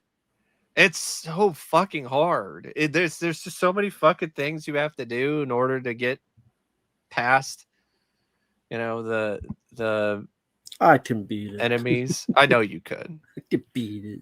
You beat it. You probably beat it one try, but not me. Not one try, but Yeah. Oh, hey, John. Hope you're doing well. Great to see you guys streaming. Yeah. Doing well. Hope you're doing well, John. Hope everything's going well for you, man. Thanks for too. stopping by, man. Did you hear about the Sisu sequel? They're doing Sisu 2. That's cool. I didn't mind the first one, so that's cool. They're doing a sequel. Honestly, it looks like it could be another fun one. I don't know why there's a second one, but if you got some good action, then it'd be worth at least a watch. I mean, I'm more into that than the Wicked 2 or, The Mandalorian and Grogu, which Didn't see the first Wicked, so you're lucky. You're in the good. I think you would hate that, Matt. I probably would. I think it would. Thankfully, no one has requested. I think it would be torture, to be perfectly Well, honest. yeah. Thankfully, I don't have to worry about it. I haven't requested it. So Matt's not going to be popular. No, but I never cared about being popular. Yeah, I don't either. But yeah, and the Mandalorian and Grogu, like really, like a movie.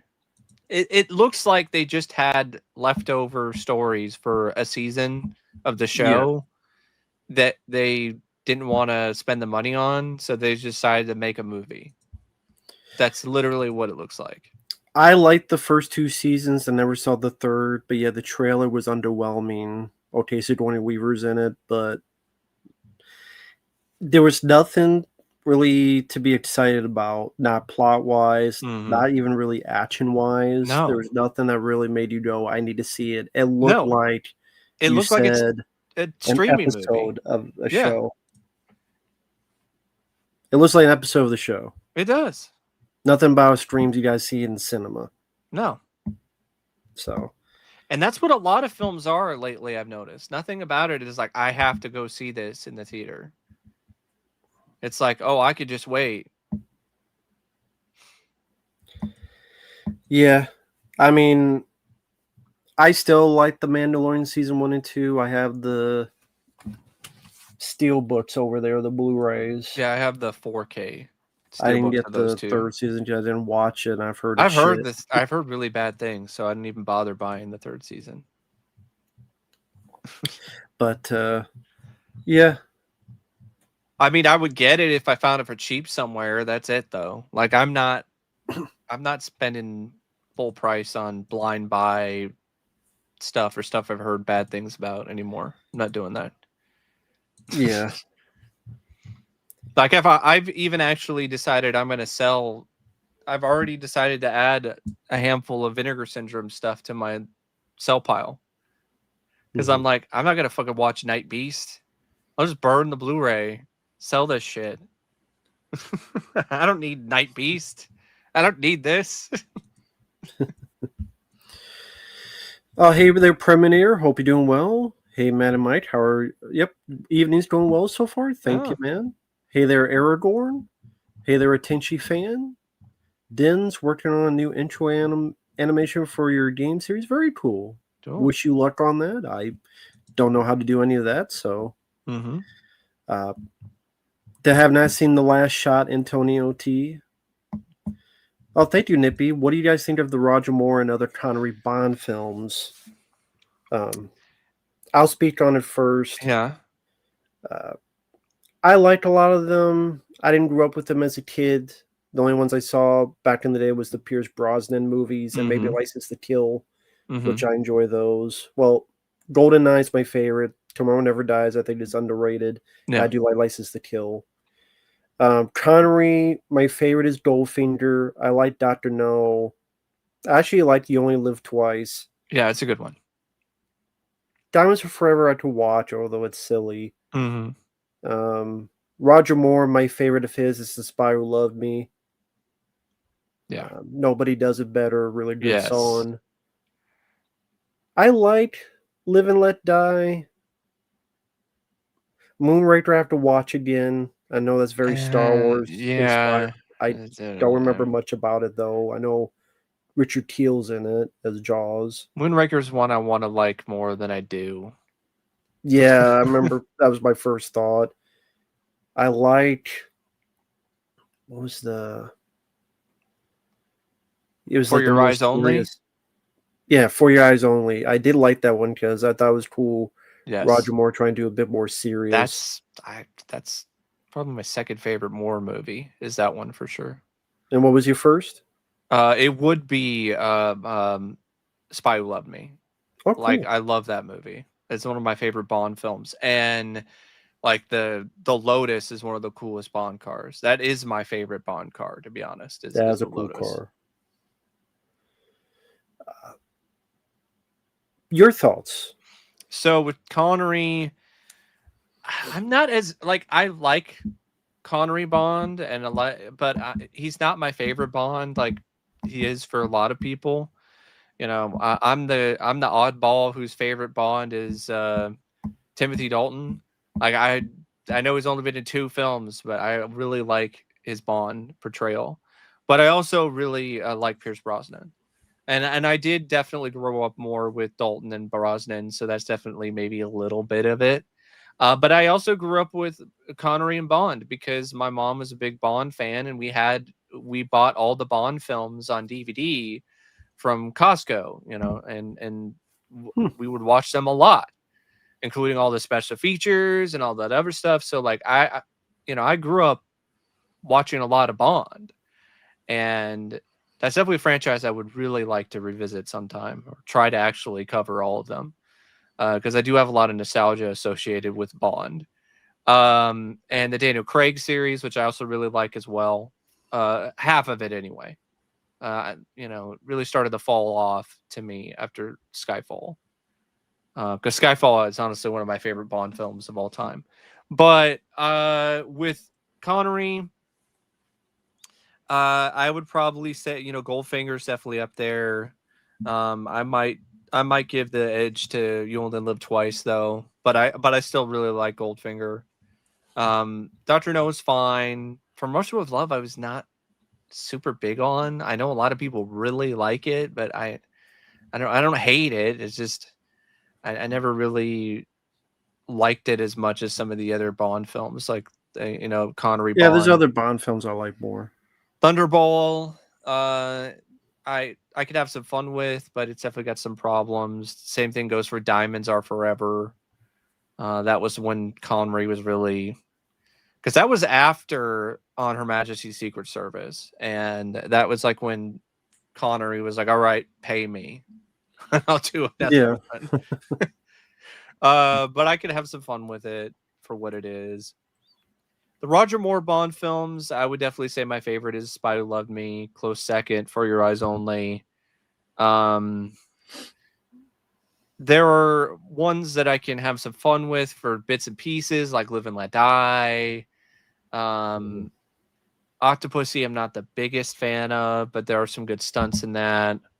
Uh, the Man with the Golden Gun kind of sucks. I got to be honest. I think that's honestly one of the worst Bond films to me. Even though I really like Christopher Lee, I don't like the Man with the Golden Gun. And View to a Kill. I love the Christopher Walken's in it and Grace Jones. Tanya Roberts might be the maybe not the worst Bond girl, but definitely in the bottom 5. And that's the one where you could really tell Roger Moore was getting old. Mm-hmm. And yeah, that one's not not that great. Great song though. I like "View to a Kill" by Duran Duran, but Yeah, I do like that song. Yeah, I mean, if I had a top five in no order, it'd be GoldenEye, License to Kill, Spiral on Me, Tomorrow Never Dies, because I do like that one. that one is And underrated. You're right. I'd never really understood the hate for that. It's a lot better than "The World Is Not Enough" or "Die Another Day." I mean, Tomorrow Never Dies actually really fits today's age. Yes. The media mogul Yep. thing. Yep. Ahead of its time. Oh, thank you, Premiere. Other day I put in Child's Play 2 DVD and it worked great. Recently had a Blu-ray of a recent film, Freeze. Yeah. It just depends on the type of DVDs. Sometimes they can get all scratched up and still work fine. Off topic, but anytime I hear that, I just think of Ford Fairlane now. It's all scratched up. But yeah, I've noticed that. I had a DVD of Invasion USA. It looked like somebody played hockey with it, and it still played. But Blu-rays are different because Blu-rays, if you get a significant scratch or something on the data layer, you're fucked. It's not going to work. Or you have stuff like discs that wind up getting disc rot, or just some kind of error, like what is going on apparently with some Touchstone Disney Blu-rays now. Because I got Flight Plan with Jodie Foster, which I actually don't mind that film, and I got it on Blu-ray, and it will not play at all, and I couldn't even rip it. And then I looked online, and apparently it's a known issue where all these other people are like, "Yeah, I can't. Flight Plan doesn't work." So that's great. I don't know. It's got this weird like ring in the center. It's like a white ring in the center now of the disc. Manufacturing issue. That's what I'm guessing. I'm thinking they did something with the glue or the way that they put the cover, the artwork on the disc, and it just like screwed up the data layer or something. I have no idea. Because it doesn't look like disc rot. It's not cloudy. It's a completely different kind of issue. Because it just says it just won't play it at all. Like, it doesn't even give you an error. It just says, or it says disc not finalized. That's what it says when you try to play it. And with disc rot, that's when they cheaped out on the manufacturing and the glue was like rotting. And that's what happened with a bunch of Warner Brothers DVDs, The Flash, the 1990 series. A lot of people's DVDs of that are like starting to rot. And so is some people's Tales from the Crypt, which that's not good because Tales from the Crypt's only on DVD. Yeah. Yeah. I guess it's that catch-22 that on the one hand, DVDs may take a beating, but at the same time, they get scratched easier. They go into disc rot seemingly sooner. They do. Blu-rays will take a lot longer, but if you get one, then it's kind of said and done. So yeah, I guess 4K is the same way. You get a scratch on the data layer, and you're toast. Like, it's not even gonna. It'll just skip or just freeze. Was like video game systems. There's some Super Nintendos that take a beating and still play, but then you have a newer or like video the game discs. system. You remember the PlayStation 2 or the Xbox discs? Like, you're like, oh, this is all scratched up. This isn't gonna work. And then you put it in there, and they're like, oh, okay, well, it's fine. yeah, like you was there. Yeah. But then you get one where it looks fine, and then you put it in, and then it doesn't. Then it like is corrupted. It fails, and you're like, "What the hell?" Like, it doesn't even. There's no scratches on this or anything. Oh, but with like Nintendo stuff, you had to blow the cartridge and stuff. Like, because I had original Nintendo growing up, and of course I'm the dumbass. I was like, I like movies. Let me buy movie video games. Yeah. Not a good idea for that console. Like, I don't even think there's that many good movie games on that console. Like, most of them are just fucking terrible. So I had Predator, and the movie, the game based on the movie already sucks enough as it is, but like in order to play it, I always had to constantly blow the cartridge. Like it would just like it just would not work easily. So I had to put all this effort into play this shitty game, and it was not worth it. The game sucked. So I had a question. Aaron the Shadow says, "Hey, Matt and Mike," Mm-hmm. and I just thought this because you showed the box. Yeah. What's your favorite Nightmare on Elm Street film? Because he rewatched them all again, and his is the first film.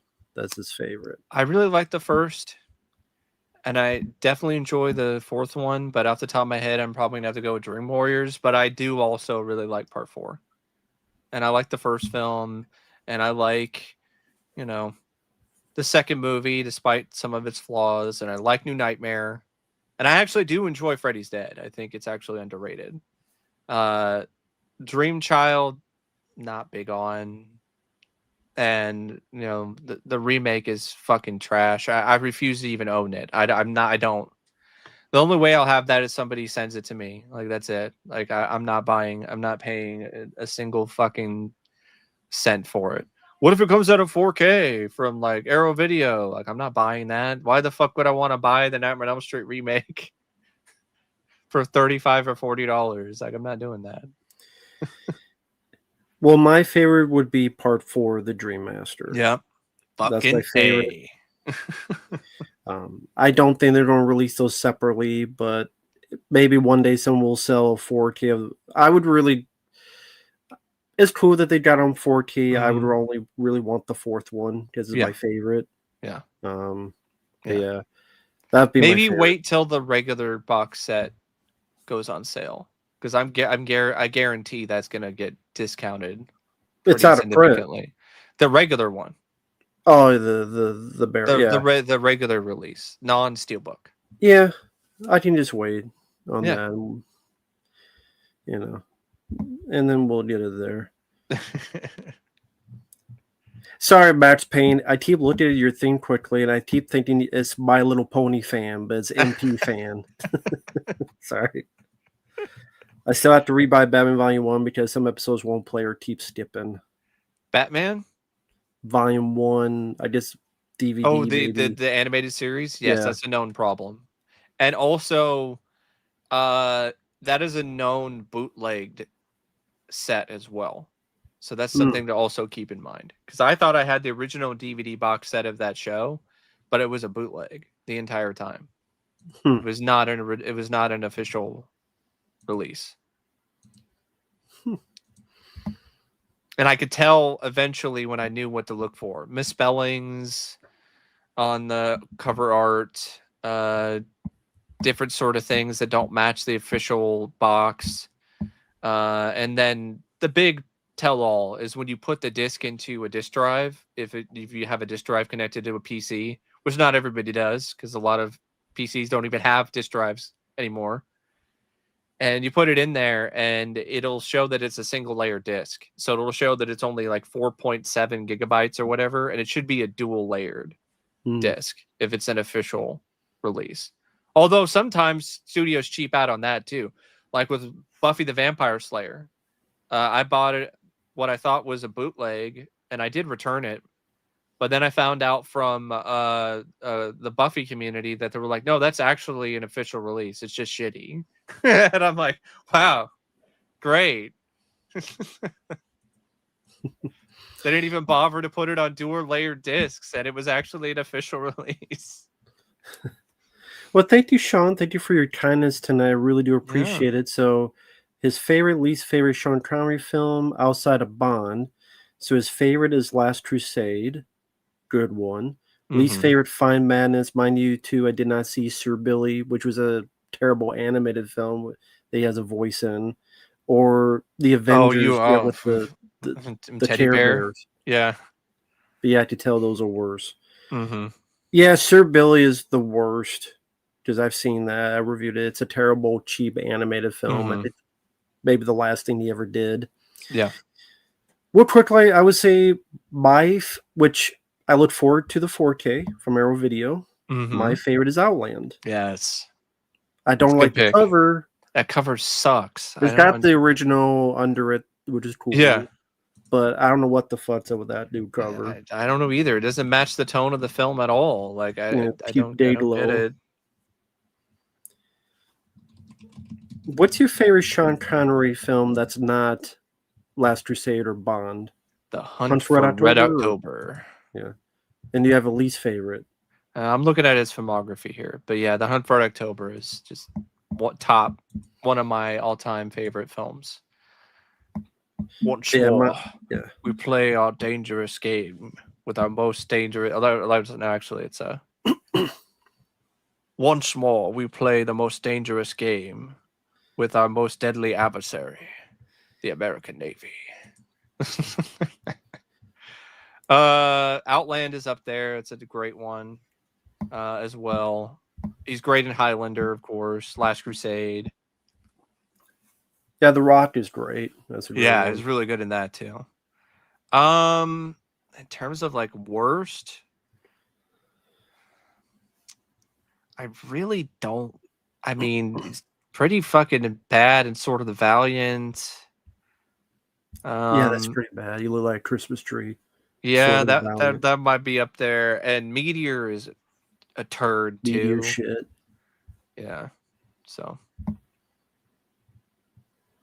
But he's been in a lot of films though that I like, actually. I mean, if you look at his filmography, I mean, especially Zardoz. Okay, yeah, that's definitely up there when it comes to his worst. You know, the penis is evil. So he's also asked in your thoughts on John Landis films outside of Blues Brothers and Animal House. Your thoughts on other John Landis. Well, I know what it feels about one movie, Simple Plan. What was it? Simple Plan. Yeah. No, it's not a Simple Plan. It's what's it called? Fucking. Let me look it up. The one with Michael Biehn in it. Yeah. God. Susan's Plan. Susan's Plan. The one where Michael Biehn is in it along with Billy Zane. They're trapped in a closet and someone farts. Yeah. Susan's Plan. Yeah. John Landis is a director who, as a pure filmmaker, I do have respect for, and I like a lot of his films. As a human being, fuck him. Coat-headed fucking dickhead. Coat-headed fuck. Yes. Fuck you, John Landis, you coat-head. Yep.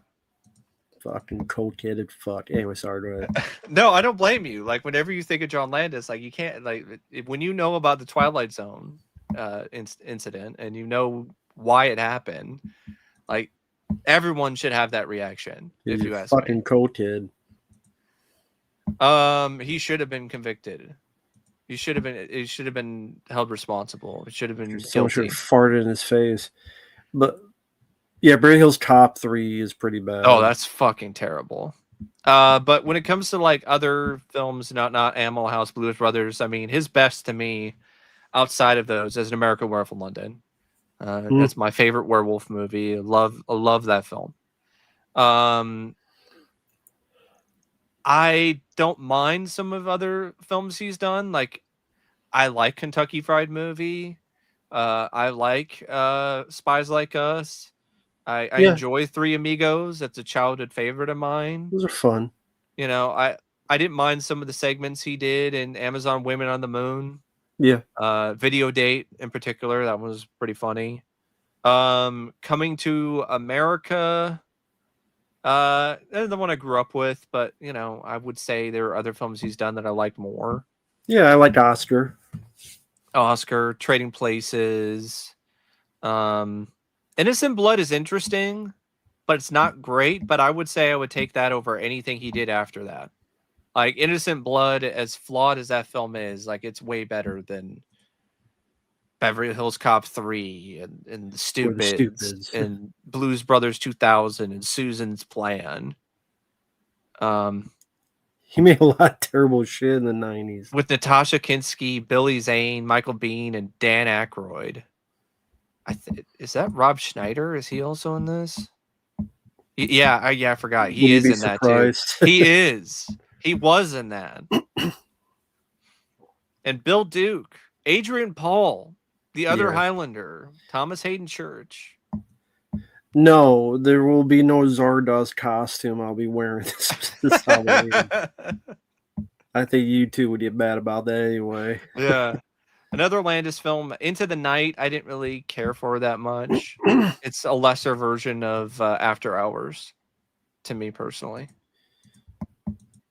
Did you ever see that one, Matt? Into the Night with Jeff Goldblum and Michelle Pfeiffer? Yeah, disappointing. Yeah. Couldn't get into it. It almost felt like Honestly, he spent more of his time just having as many cameos like of really the film. people that he knew than anything else. I would say the film that did that better was After Hours. Yes. So that's why I say it's a poor man's After Hours. Yeah. It really is. And the Shadow's saying, what I find strange about Elm Street 5, that's the only one. Well, it's not the only one, but it opened up with not numbered in the opening titles. Yeah. I mean, Freddy's Dead, but that didn't have a number. West Crazy Nightmare. I don't get why people like Nightmare 5 more than Freddy's Dead. Like I don't really understand that. I don't get why someone likes Elm Street 5 to begin with. If people like it, that's fine, but I think it's fucking hot heap of dog shit. It's bad. There's a cool kill with the guy on the motorcycle, but like that doesn't mean there's a good movie. Hey Samuel, have not seen the Smashing Machine. I've heard good things. Have been requested it. I know I didn't do well at the box office, but that seems like a fun, good film. I mean, that's kind of be expected. I don't think that was going to do that well. Hey X-Ray Punch, hope you're doing well. Yeah, fuck Elm Street 5. Oh, thank you, Nippy. Oh, you might have missed this, but totally. Yeah. I'll say it again. Thank you, Nippy. Least favorite Moore and Connery Bond film. Maybe I didn't say that. So, least favorite Roger Moore Connery film. I mean, Bond film. Yeah. What do I think is the worst Roger Moore James Bond film? Because I'm not big on Octopussy. Man with the Golden Gun, I wasn't big on. For me, I will say for Moore, I will say Octopussy. Okay. For Connery, I will say Never Say Never Again. Yeah. That would be me too. But I would say Man with the Golden Gun because I hate that stupid sheriff. I hate him so goddamn much. I remember him now when you said that. Yeah. Like I will take Octopussy, its stupid title and all of its other problems over the fucking annoying redneck sheriff from Man with the Golden Gun. I forgot about him until you mentioned it. So thank you, Nippy, for that. Yeah, Elm Street 5, that's the only one that's uncut. Well, I guess the first one as well in that set, but the first one was uncut before. And apparently, there isn't anything. There's really not much in terms of features, apparently. No, I saw that, and which is, I mean, there's a guy playing CHH. This guy, I know. I was on that stream too. Oh, you were live? Yeah, I was on that stream, and I was like, "Oh, it's cool," but he was full of shit. I should have known. I should have had suspicions, but he sounded kind of legit. So like, well, I didn't know that. I thought like, okay, he must have. What's the term? Vetted? Like, must have. Yeah, he didn't vet him. Person, and that's the problem. He just took a phone call and said, "Yeah, I work for Warner Brothers." Yeah. That'd be like me getting on someone's stream to, hey, I work for Warner Brothers and we will be selling out. We will be selling to Netflix in 2026. Yeah. You have here's the scoop. Yeah. I'd be like, how are you Warner Brothers? My alarm bell should have gone off when he was talking about Tales from the Crypt. I should have been like, AI, Tales from the Crypt. Yeah. Well, the way you told you, oh yeah, this is a fucking thing. I'm like, I don't know if Warner Brothers guy would be talking like that too. But it is what it is. You gotta be careful. You gotta be careful. Well, Christian owned up to it though, at least. Yeah. He was like, hey, I fucked up. Did. And the guy, he knew he made a mistake. He apologized. Can't Yeah, ask for anything else, exactly. So he Because didn't he do it on actually owned up purpose. to it. A lot of people would just try to sweep it Yeah, under the give credit to rug that, and do exactly. whatever. So, Me, I'm more cynical. I'm like, come on. I had a Ved mic to get on here. No, I'm just kidding. They use real mic. Fight AI. That AI. That AI shirt. Uh, Nightmare 5 was the first one after we punched Saw. But yeah, it okay. wasn't a great film. No. God. Antonio T, good luck with your script. Ryan Atcham movie script. Hey, All good luck right. with that. It's tough. You got 13 pages in. Hey, that's still 13 pages more than I've written. So good It's luck like to you, there's Antonio a T. book I've been wanting to write, but I'd never really gotten around. It's tough to time and Yeah. focus in this day and age. That's always Uh-huh. tough. So commend anyone who does that. Yeah, I already know there's a Sleepaway Camp remake. They remake everything. In today's landscape, I don't know how that would work out, but You'll be the hero she'll be the hero. and kill everybody, but be the hero still. Like the original almost got to that. Like if you tweaked some things, it's almost as if she was, but no. Yeah. Leprechaun's getting a 4K, Matt. Leprechaun 4K. Good thing I won't get it. Lionsgate. It's gonna be one of those steel books. Probably. It's gonna cost you like $40. Well, I did order Jacob's Ladder. Cool. Comes out this month. I so did too, but I ordered the UK version from Amazon from Studio Canal because I like the cover art more. So that's basically why I did that. But that should be coming. I guess it comes out October 14th, so should be sometime this month. It's like the same. It's the same release. It's just overseas. Yeah, it's the same transfer. Yeah. Yeah, the first one, not Leprechaun in Space. Nah, apparently no 4K for that yet. But you have 4Ks of Crocodile Dundee 1 and 2, but you have the encore cut of Crocodile Dundee still 4K. That is so like, what is that shit? Like, you don't even get the uncut version. Like, you don't get both. You just get the censored version in 4K. That's the one the people behind it want you to see and want every copy replaced with that cut version. Mm-hmm. Well, again, good thing I won't be getting it. And I love Crocodile Dundee. But And there's like a documentary on it too. And I ain't getting it. I know. Sorry. I ain't supporting that bullshit.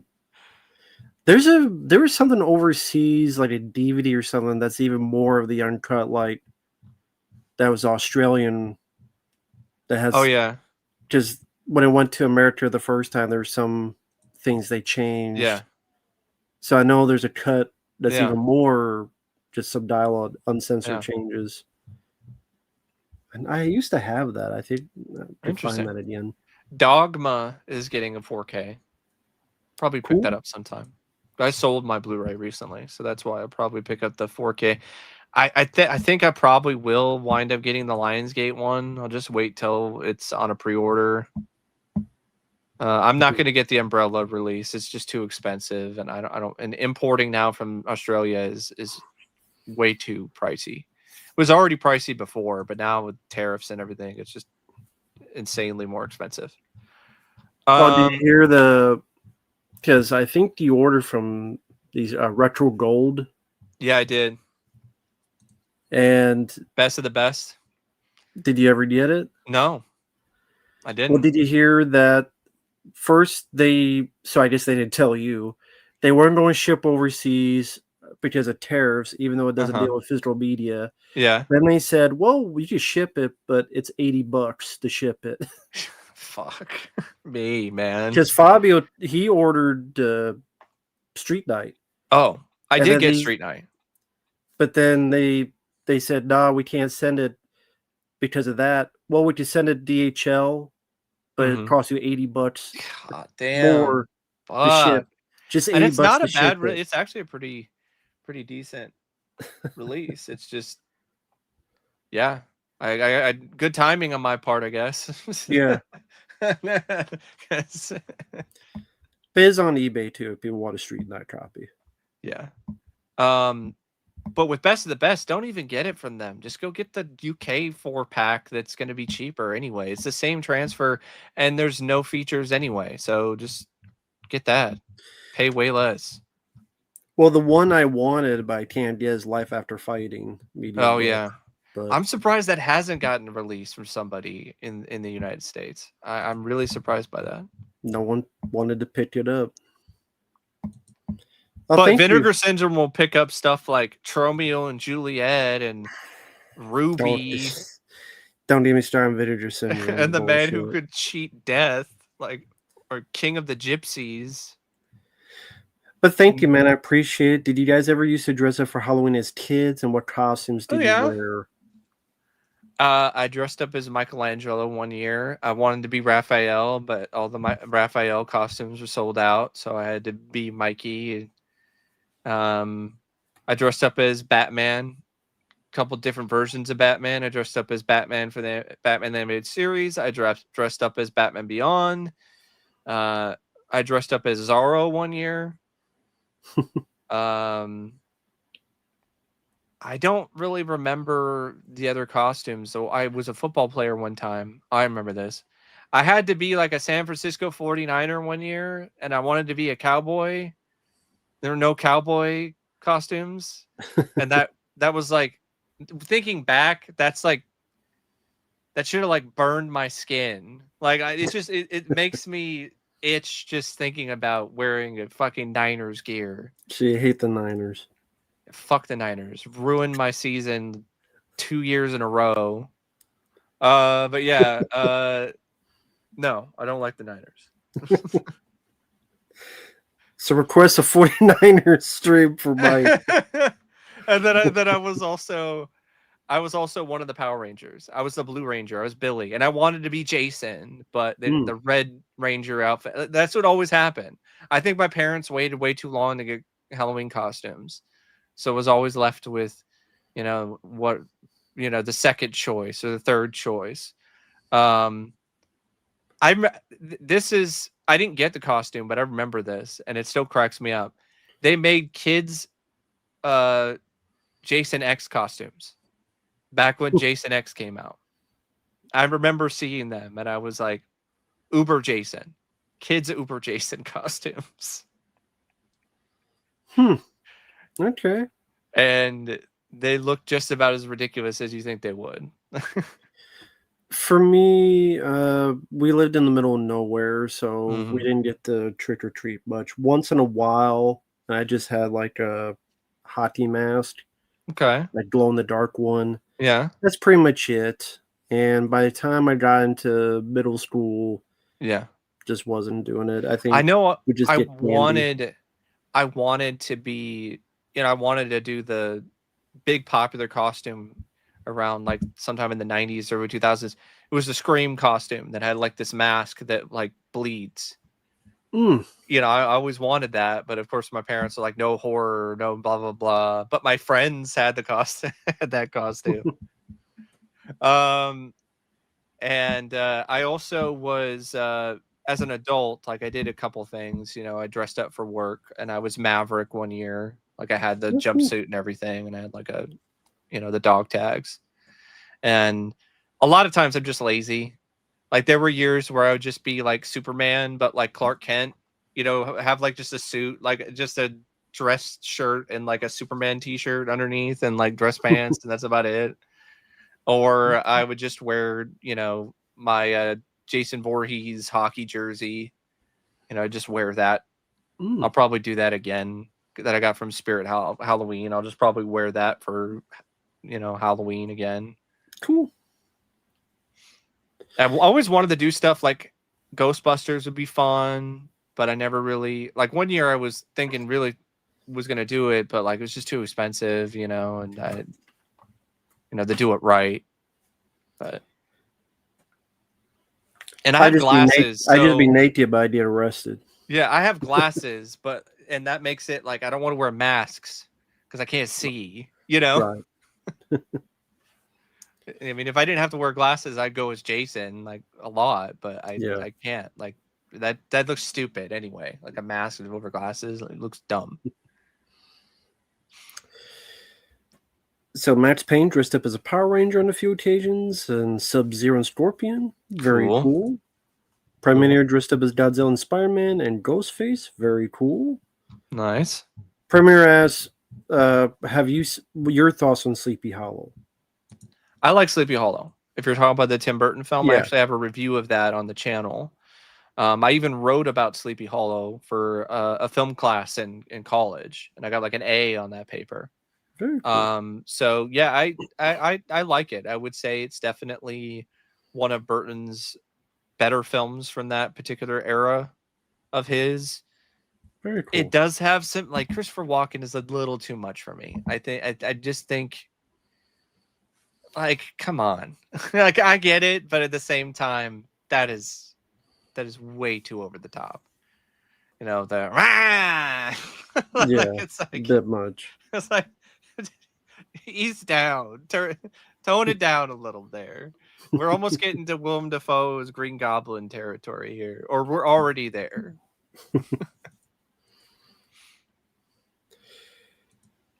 And can I just state, Halloween 6 fucking sucks. It does, both cuts. It doesn't matter what cut you watch. Yeah, I'm going to give some fun shit to Dead Pit. I know they love Halloween 6. Halloween 6 fucking That's sucks. interesting. They do? Wow. Yeah, they're shit on Golden Child, but I know. Halloween 6 fucking sucks. Or like, remember that it was like the worst films of the 90s and their thumbnail was Congo? Did you notice that? Oh yeah, that's why I didn't use it. They sent me, and we're not talking about the best of the 90s. We're talking about the worst. Congo is better than Halloween 6. It is. Just that one scene with Tim Curry alone is better than anything in Halloween. Better than Paul Rudd going. Yeah. There's like one good kill, like the guy the asshole dad who gets blown up. Like, okay, yeah, all right. But I'll give you that. The masks look like shit. They look bad in that. The plot makes no sense. It doesn't make any sense. A clusterfuck. It doesn't matter which cut you watch. The original green cut, blood for some reason, or the producer's cut. Both suck. The theatrical cut, Paul Rudd beats the crap out of Michael Myers with a pipe, and bleeds green blood as if he's the Predator. Yeah, and then in the producer's cut, he gets stopped by fucking stones. Magic stones, hands of stone. Magic stones. Fuck Halloween 6. Gallstones. Might as well be gallstones. That came right out of Michael Myers' dick. Yeah, the curse of fuck you, Myers. Several wings. Unpopular opinion, but that franchise is weak. I'm just gonna say it. Like, I like some Halloween films, but that is like right up there with Texas Chainsaw Massacre for me when it comes to like one of the weaker slasher horror franchises. I can see that. I like the first a lot. I like Halloween 2. I like Halloween 3. And yes, I do like the Laurie Strode thing where she's Michael Myers' sister. I don't understand why people have a problem with that. It makes it more interesting, and it raises the stakes. It makes it so it's less random. And I actually think it adds to the whole dynamic between the two quite a bit. And I like Halloween 4, but 5 can fuck off. So can 6. And I like H2O. And I can enjoy Halloween Kills for some of the kills, and that's about it. Like a dumb slasher movie. And then everything else is bad. Like the Rob Zombie films, bad. Although they're not entirely terrible. Like Brad Dourif is good. That's the only thing I like. And you like Resurrection more than I do, but I don't like that film either. Yeah, Buster Rhymes for the win. That's better than Halloween 6. Real quickly, thank you, Bobby. I could be either Michael Myers, Nick Cage, or me because I still got his hat. Okay. Well, I mean, if you're me, people would not know who you are because no one knows who I am. Mike could be Harry Potter, maybe. I would go with Michael Myers if he can, Bobby. Although the Nick Yeah. Cage janitor, that'd be interesting, cool Yeah. if he got the T-shirt. Yeah. But great movie, Harry Willy's Potter. Wonderland, fun one. But yeah, Michael I Myers just be definitely be a cool I just choice. be Arnie Cunningham from Christine. Christine or John D. LeMay John from D. LeMay from Jason Goes to Jason Goes to Hell. Hell. Yes. Punch Jason in the face. Yeah, I agree. Friday the 13th, stronger franchise than Yes. Halloween. I would agree with that. And so was Nightmare on Elm Street. That's my favorite. Yeah, I agree with that too. Nightmare on Elm Street's the best of those. Yeah, I like the first 4 Halloweens. 5 and 6 can suck it. Yep. Did you hear about the Friday 13th box set from Scream Factory? It's going out of print. So The if you what? haven't gotten that set yet, the Friday the 13th box set from Scream Oh Factory, yeah, I got it. you should get it, folks, because it's going out of print soon. Someone will do a 4K set of that, I'm sure. I doubt it because that rights, man. That's the problem. I think it's not going to happen because you have the rights are just split up through too many different people. The closest you might get is the Paramount. Like it would just be the Paramount. Well, yeah, I mean they already did a 4K of Jason X, Jason Goes to Hell, First two. and Friday 13th, 2009 from Arrow Video. I Yeah, believe. and they did Paramount did 4Ks of the first two. But I'm sure they'll just do like someone will do a 4K of the first 8. That's what I'm saying. Yeah. And then they'll already have the Arrow Video Yeah. of Yeah. 9, 10 in the remake, so But Freddy versus Jason, I don't know. I don't know what's going to go on with that one. Yeah. But speaking of Arrow, the Turtles box set actually looks pretty dang cool. That definitely looks like a good one. Looks cool. Comes out December. Look forward to it. They actually have features. It's not like... Yeah, I like that as features. Cool. Hey, Justin, yeah, Wes has like 5 of those Friday 13 sets for some reason. I guess he thought he'd sell them or something. He better sell them fast. 5? If that's the case. Yeah, he better, yeah. Well, I just wait till... Or hold on to him, because then they'll go out and maybe he's big braining. Yeah, I mean, or people are like, the 4K will come out, then they won't buy those sets. Yeah. What are your thoughts, Matt, on this? Marvel asks, well, how do you know that they're going out of stock? Friday 13th. Scream Factory announced it. Oh, they did? Yeah. What are your thoughts on the exclusivity of Steelbook 4Ks, Matt? What do you mean? Like, where are they exclusive to? You know, sir, just the fact that more and more nowadays the 4Ks are only in a Steelbook, at least in the United States. Oh, well, it's a way for them to make more money. I'm sure it costs more to make a Steelbook, don't get me wrong. But maybe not as much as they will tell you, but it'll be a way to amplify the price. Yep. And that's what they want. Is anyway, they see that some people have bought Steelbooks, so wait, it'll cost us a bit more, but if we get this much more money out of it, we'll prey onto people that have FOMO. Yep. That if you get this or nothing at all, and then they'll say, oh, I won't get it, then eventually some of them will give in and get it. At least that's their hope.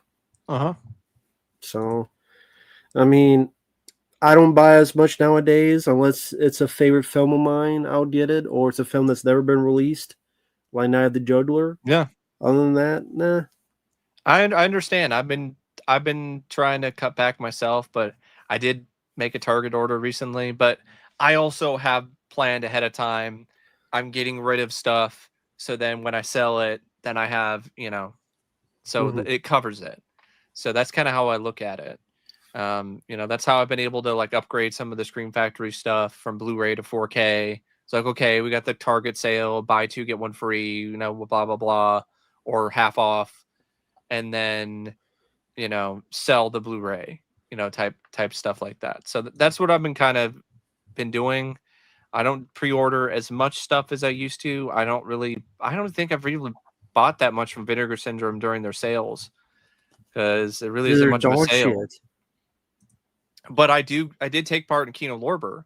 But what I've started to do is now, unless it's a film that's only in 4K, I think I'll just go with the Blu-ray now. That's what I just did recently, and they're like $9.99 instead of $17.99 Mm. or 15.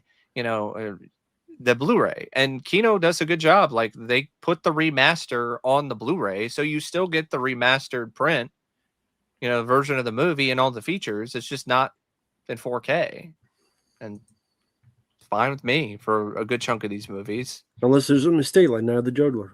Yeah. Well, I heard it's not that noticeable, so like It is to me. It's okay. So I got the Radiance Films one instead. Okay. Comes out in November. Cool. I'll probably just wait a Night of the Juggler and a bunch of other Kino stuff for their sale, because that's how I kind of do it with them.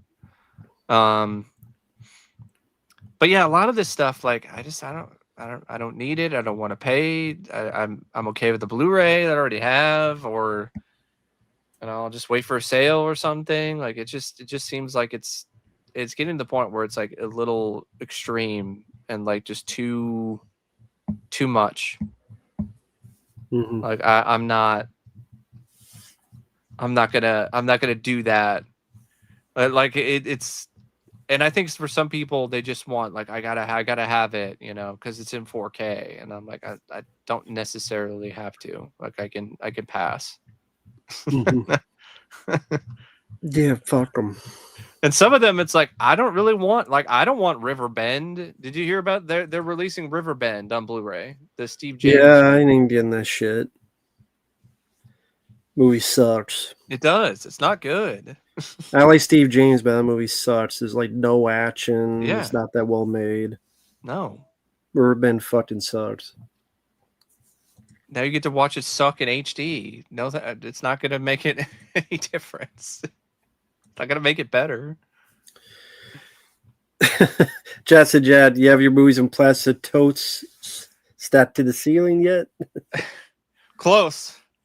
No, a good chunk of them are still on the shelf. It's just there's limited space, so there's a lot of stuff that I still have in totes, and it is what it is. I've downsized a lot over the years. I've gotten rid of a ton of VHS. I actually sold a chunk of my horror VHS to the local record shop recently. I think I got it was like $400 or something. So like I could have maybe gotten more for some of them off of eBay if I sold them individually, but that's a pain in the ass, and eBay takes a cut anyway. So I'll rather support my local shop and to help keep him in business. And yeah, I mean, I'll probably go through these DVDs again. Like there's just, I have to admit, over the years kind of hoarded stuff, but I have the realization that there are things that I don't need, and there's stuff that I want more. So just downsize, sell stuff, and then have more money to be able to get things that you want. Born to be Rad Deer will buy VHS from you and do a video on it if you want to sell it to him. He already sold it though. Goblins, if you're talking about Friday the 13th, like Mike said, I believe Stream Factory announced that it's going out of stock. Yep. So they announced it. Hey there, James. Hope you're doing well. And yeah, Alien Earth Teen Slayer, yeah, I'm sure it gets worse. So fuck that show. I don't know if it would be as bad as Alien 2 on Earth, though. Is it on the same level of garbage as that movie? Well, it doesn't have Sid the Sloth in it, and fucking Peter Pan and shit. But it does have a pulsating, gaping asshole that eats people. But well, that's more funny than a shitty eyeball. At least that's something to laugh at. Got more practical gore. This fucking show. It does. All CGI shit. It does. For sure. But no, someone was asking. I did not get the End of Days 4K. That's one I'll get down the road. I'll wait till it's part of Target's whatever sale or something, I'm not gonna bother with that. Or if I go to Stuff again and then find another 4K from Screen Factory for $20, like I did with Ghosts of Mars, Right. because we do have a Stuff here in Portland, in Oregon. Oh, Stuff, etc. Yeah, Very cool. Yeah, I remember having that in back in Iowa, and some people would, give up some good movies Yeah. and stuff. I actually went over there again recently and got decent number of stuff. I'd probably say the first haul I got was better though, because it had Kino Lorber stuff in it, Yeah. Rolling Vengeance, and stuff like that. What? Hi, and abyss. And yes, Hi Premiere, there. Predator Badlands is PG-13, and no, it's not Yep. going to be a gory, because you're not gory if it's fucking PG-13. It's gonna be synthetic, milky android blood and CGI Going to be a Bukkake. creature blood and guts. That's what's gonna be. Shoot the cum everywhere on their faces, like they deserve. So Sean's asking your thoughts on Inspector Gadget, the movie. I haven't seen that since I was a kid, and I don't remember liking it as a kid. Like, I was never really super big fan of the show anyway, and I'm trying to think, did I see it in the theater or not? I think I might have. I like the cartoon. The movie sucks. Yeah, the movie's not very good. Matthew Broderick was just horribly miscast. He's just not the right actor to play Inspector Gadget. Rupert Everett, who played Dr. Claw, wasn't too bad, but like Matthew Broderick is just terrible. And do you like 101 Dalmatians with Glenn Close? Actually, I do. I actually don't mind that movie. I actually like it more than the animated film. The sequel, though, not so much. But with Inspector Gadget, the thing I remember more is the McDonald's thing. You collect all pieces of Inspector Gadget in your Happy Meal. Like, that's what I remember more. Is Inspector Gadget French Stewart? The sequel. I think I saw like a bit of that on Disney Channel. I think when I was a teenager, and I was like, "This sucks," and I switched the channel after like the first commercial break. Because that's what I like back when you watched TV, like a lot. I mean, a lot of people did that. Like, be like, "Oh, let's just see what this is like," and then you're like, "This is fucking shit. I'm not watching the rest of this." Then you would just change the channel to something else. Or would you actually finish it? If you started something, Matt, would you finish watching it even if you didn't like it on TV back in the day? No. Just switch the channel. What if you rented it? You spent money and rented it. I fast forwarded. Exactly. So Nippy's asking, because Mike talked about this before. Mm-hmm. What do you think of people saying the brother and sister twist in Halloween 2 ruins Michael's mystique and doesn't allow him to kill anyone other than his family? Well, when they took it out, he still went after them. Exactly. He still went after Laurie. And he didn't go after he didn't have to just go after her family. Like in Halloween 2, he went after other people. So it didn't have to be family only. But in the new ones, he still did. Yeah. And it makes even less sense. See, him having an actual connection to her makes sense as to why he would, be connected to her and actually think about her in that way all these years later. It makes no sense for some random victim of his from 40 years ago to be like such a major thing for him.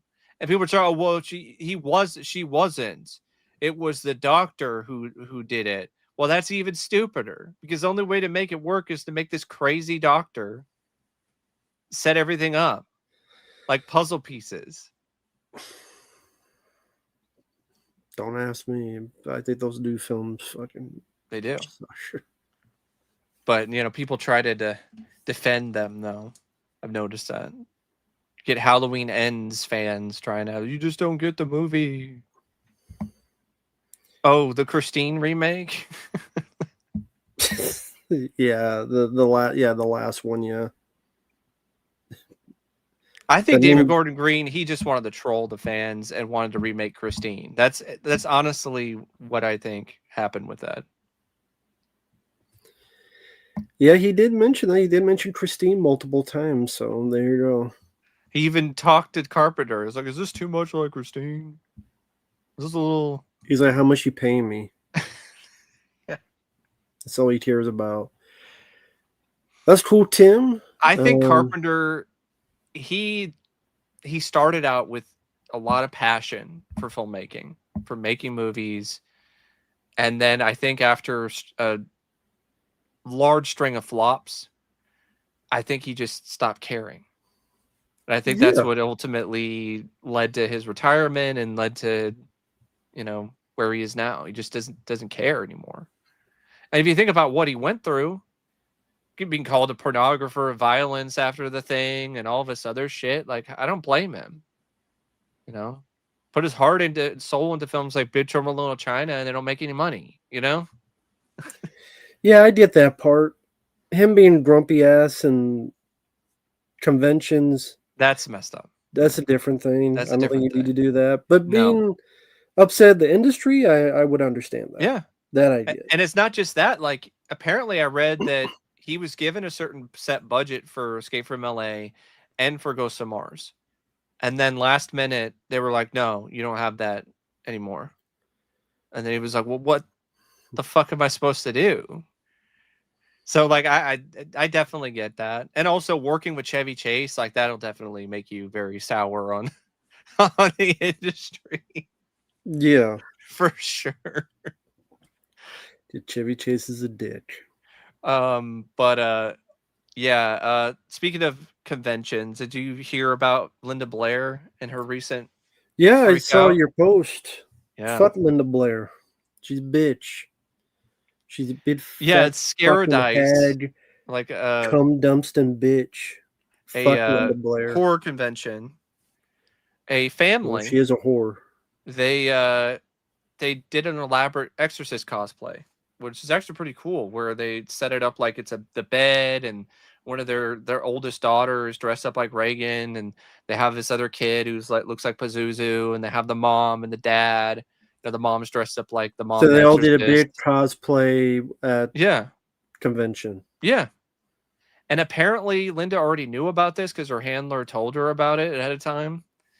And she just freaked out on this family, just cussed them out, said, how dare you do this? Like, you're a kid and blah, blah, blah. And just talking about how awful it was. And Sacrilegious religion. yeah. And then to make matters even worse, she's like initially like, and she does it in front of everybody at the convention, and then is like thinking about not doing the photo, refusing to do it. But then she's like, oh, well, I'll do the photo if you pay me more money. If you pay me $200, I'll do the photo with you. And the family paid the money. Like, I would have been like, fuck you. I would have been like, you give this to me for free, or we're going to do half price because you're making a scene here. Like, this is unacceptable. And you're going to charge me more because you made a scene? How about this, Linda? You pay me $200, I will allow you to suck my dick. How about that? We make that deal, okay?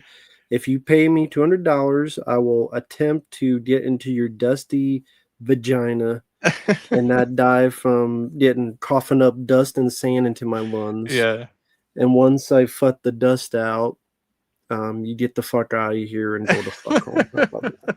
How about Linda, bare ass, bitch ass, do Yeah. that? Fuck the bitch. Don't go to conventions then. No one Yeah. knows you for anything other than maybe the 5 people who like Savage Streets. Yeah. And maybe This guy. but Exorcist people know you from Yeah. that and that Yeah. alone. Well, she's done interviews for The Exorcist. She did She was in the Exorcist 2. last one. She In the did cameo. Repossessed. She did a cameo for the last one. So what is the deal? I've heard, it's traumatic for her because of what she experienced on the set. Okay, That's not an Bullshit. excuse to be a bitch to people in If there was public. that much of a trauma, then you wouldn't be in the last one. You wouldn't do Yeah. Repossessed. You Yeah. wouldn't have been in Exorcist 2. It's because of money. Mm-hmm. And bullshit trauma. You didn't. I know people that have seen dead fucking bodies that Yeah. don't have less trauma than you. Get the fuck out of here, you stupid dumb hoe. Fuck Linda Blair. And then the whole thing too, where she doesn't even want to talk about the film with the fans, and just wants to promote her dog rescue, and that's a nice gesture, but like, Yeah, rescue the dogs from her. but yeah, apparently she's on a short list of like really notoriously difficult celebrities, apparently at horror conventions. So Another reason why I don't go to conventions, because I would have cussed her out. I would have said, "Go eat my ass." Just what they don't do, tip me out. I'm never going to come back anyway. You're just gonna So quote The Exorcist, just like "fuck me," fuck me. I'd be like, "Fuck no!" I'd be like, "Fuck you." Yeah, You suck know, me. it's going to be my dick in you, other than a crucifix this time. How about that? And in your mouth. So shut the fuck up. Honestly, I'd be like, "Fuck you, you bitch, you fucking hoe. You treating this family like shit. Go fuck yourself. You're a nobody Uh-huh. that 95% of people here know about you from The What, you Exorcist." don't remember her from Dead Sleep? That's getting a I don't think Blu-ray there's that from many diehard Severin? fans of The Chilling. No. Dumb fucking idiot. Trauma my ass. Bullshit, my dick. Gave my Oh, stepsister I mean, 90s Rocky Man. I She wanted to don't run the blame disc her. over with the car. I think it's hilarious. I got the whole world in my hands. It wasn't me. I don't blame her. That movie's terrible. It's painful. It's painfully unfunny. It's like an Ernest movie without Ernest. That's really what it is. If Ernest was in it, then I think it would have been better. But Yeah, it Harlan, seems like it would be. Yeah, I Harlan can see that. Williams is not Barney. He's just not. He's not as good as a physical comedian. Yeah, he's not Jim Varney. Yeah, I agree with that. Yeah, I've heard stories of deer abuse as well. That's why he got in trouble, because he was touching people. Yeah. I think didn't he get arrested or something? Yeah, he got in trouble, like, really bad. And then there was somebody assaulted somebody. Was it Gary Busey who assaulted somebody? Or was somebody else? There was somebody who assaulted somebody, and then they had to be like, "Oh, I'm sorry," blah blah blah. And then somebody that sounds like the sweetest person though is Brendan Fraser. From what all the stories I've heard of him, from everybody who's met him at any convention, he's just been just awesome. Yeah, Gary Busey sentenced to 2 years probation for criminal sexual contact God. at New Jersey Horror Movie Convention. Yeah, God. Groping woman. Fuck. By the way, go buy his new movie, his new release, Higher in the House, Lionsgate. That's actually not a bad movie, but Yeah, I like the movie. It's funny, like the timing. I'm sure it's like, God damn it, Deary. Releases this film, and now some may not buy it because, you know. I was like, "Hey, you But want to it's a watch good it? movie. Want to watch Gary Busey be a creep again? Go on, buy Hider in the House." Yeah, it was apparently in New Jersey. Yeah, fucking New Jersey. But I'm going to end it here because we're getting about 3 Yeah. hours long. I still need to go eat. I among got other some stuff I got to get done, and my cat is already annoyed at me. I think he wants more food. So, But thanks, Mike, for taking this time. yeah, it's fun. A lot of fun. Definitely have to do this again sometime, but we both have very busy schedules, so that's how it goes. But we still keep in content, Facebook and stuff. So that's all good. Uh-huh. For everyone out there who watches the channel, this Friday I'll be back where Friday Night Lives with the guys that did Pit. Mike, he mentioned he's got A Clockwork Orange and some other reviews I got coming The up. Graduate, which I saw for the first time recently, and I really liked it. I honestly was surprised. I thought it was going to be something I wasn't going to be too big on, but I really liked it. I thought it was really good. And now the Wayne's World 2 parody at the end is even funnier because it is such a spot-on parody of the end of The Graduate. Yeah. No problem, Business of Fear. Still nice that you stopped by. Thank you. and I just got a whole lot more. You know, I got a bunch of different stuff from all different genres of film and foreign films, and films of the U.S., kids movies, and comedies, Crank 1 and 2, and Neil Breen movies, and Muppet films, and stuff like that. So, X-Files. I want to believe that this movie doesn't fucking suck. Fight the Future. Fight the Future, which is good. Yeah, that's a good one. Saw in the theater. That's a good one. And you were watching the show at the time too, right? Pretty I big was. watcher. I was watching it. Because I know, I think they were advertising. They were like, "Oh, you got to watch this episode, or you got to do this, and then go see the movie." But then I heard apparently like it barely connects. But it is what it is. Yeah, I mean, you could watch it on your own. Mm-hmm. You can watch it on its own and not be too confused. But I mean, it does tell you like part of the project is to spread everything with the bees, the virus. Yeah. That's pretty important. Yeah. Part of it. But it doesn't matter because they change it all later seasons anyway. So they fucked it all up. That was pretty unique, I would think. A feature film that comes out around that time for a show that's already on the air. Like that's not, I mean, is that typical? Because usually it's it's been canceled and then they'll do a movie or something like that. Yeah. So that's pretty cool. It makes it a little unique in that regard. And last but not least for me, definitely have a lot more requests coming up. Lucas sent in a bunch. Ants, A Bug's Life, some reviews and commentaries for them. Okay. Haunters, thanks to Mike. I did see that. That'll be up very shortly. I did record that review. I didn't mind it. It was interesting. I thought it was an interesting watch. I liked it a lot more than the McKamey Manor documentary. And it's an interesting companion piece to that, isn't it? Because it's the complete opposite. Like it really is. Like you see like a complete different sort of take on the McKamey Manor thing in the Haunters. I hate that fucking thing. Oh, I do. I hate that guy. That guy's a fucking piece of shit. He's a piece of shit. Hell of a Boss season 1, Caught Stealing, which I saw. Thought that was pretty good. Okay. I liked the trailer for it. Yeah. Darren Aronofsky directed it. Thought that was cool. All right. And much more to come. So all right, cool. Thank you everyone out there. Take care. We will see you guys in the next video. Yep. See ya. Bye-bye for now.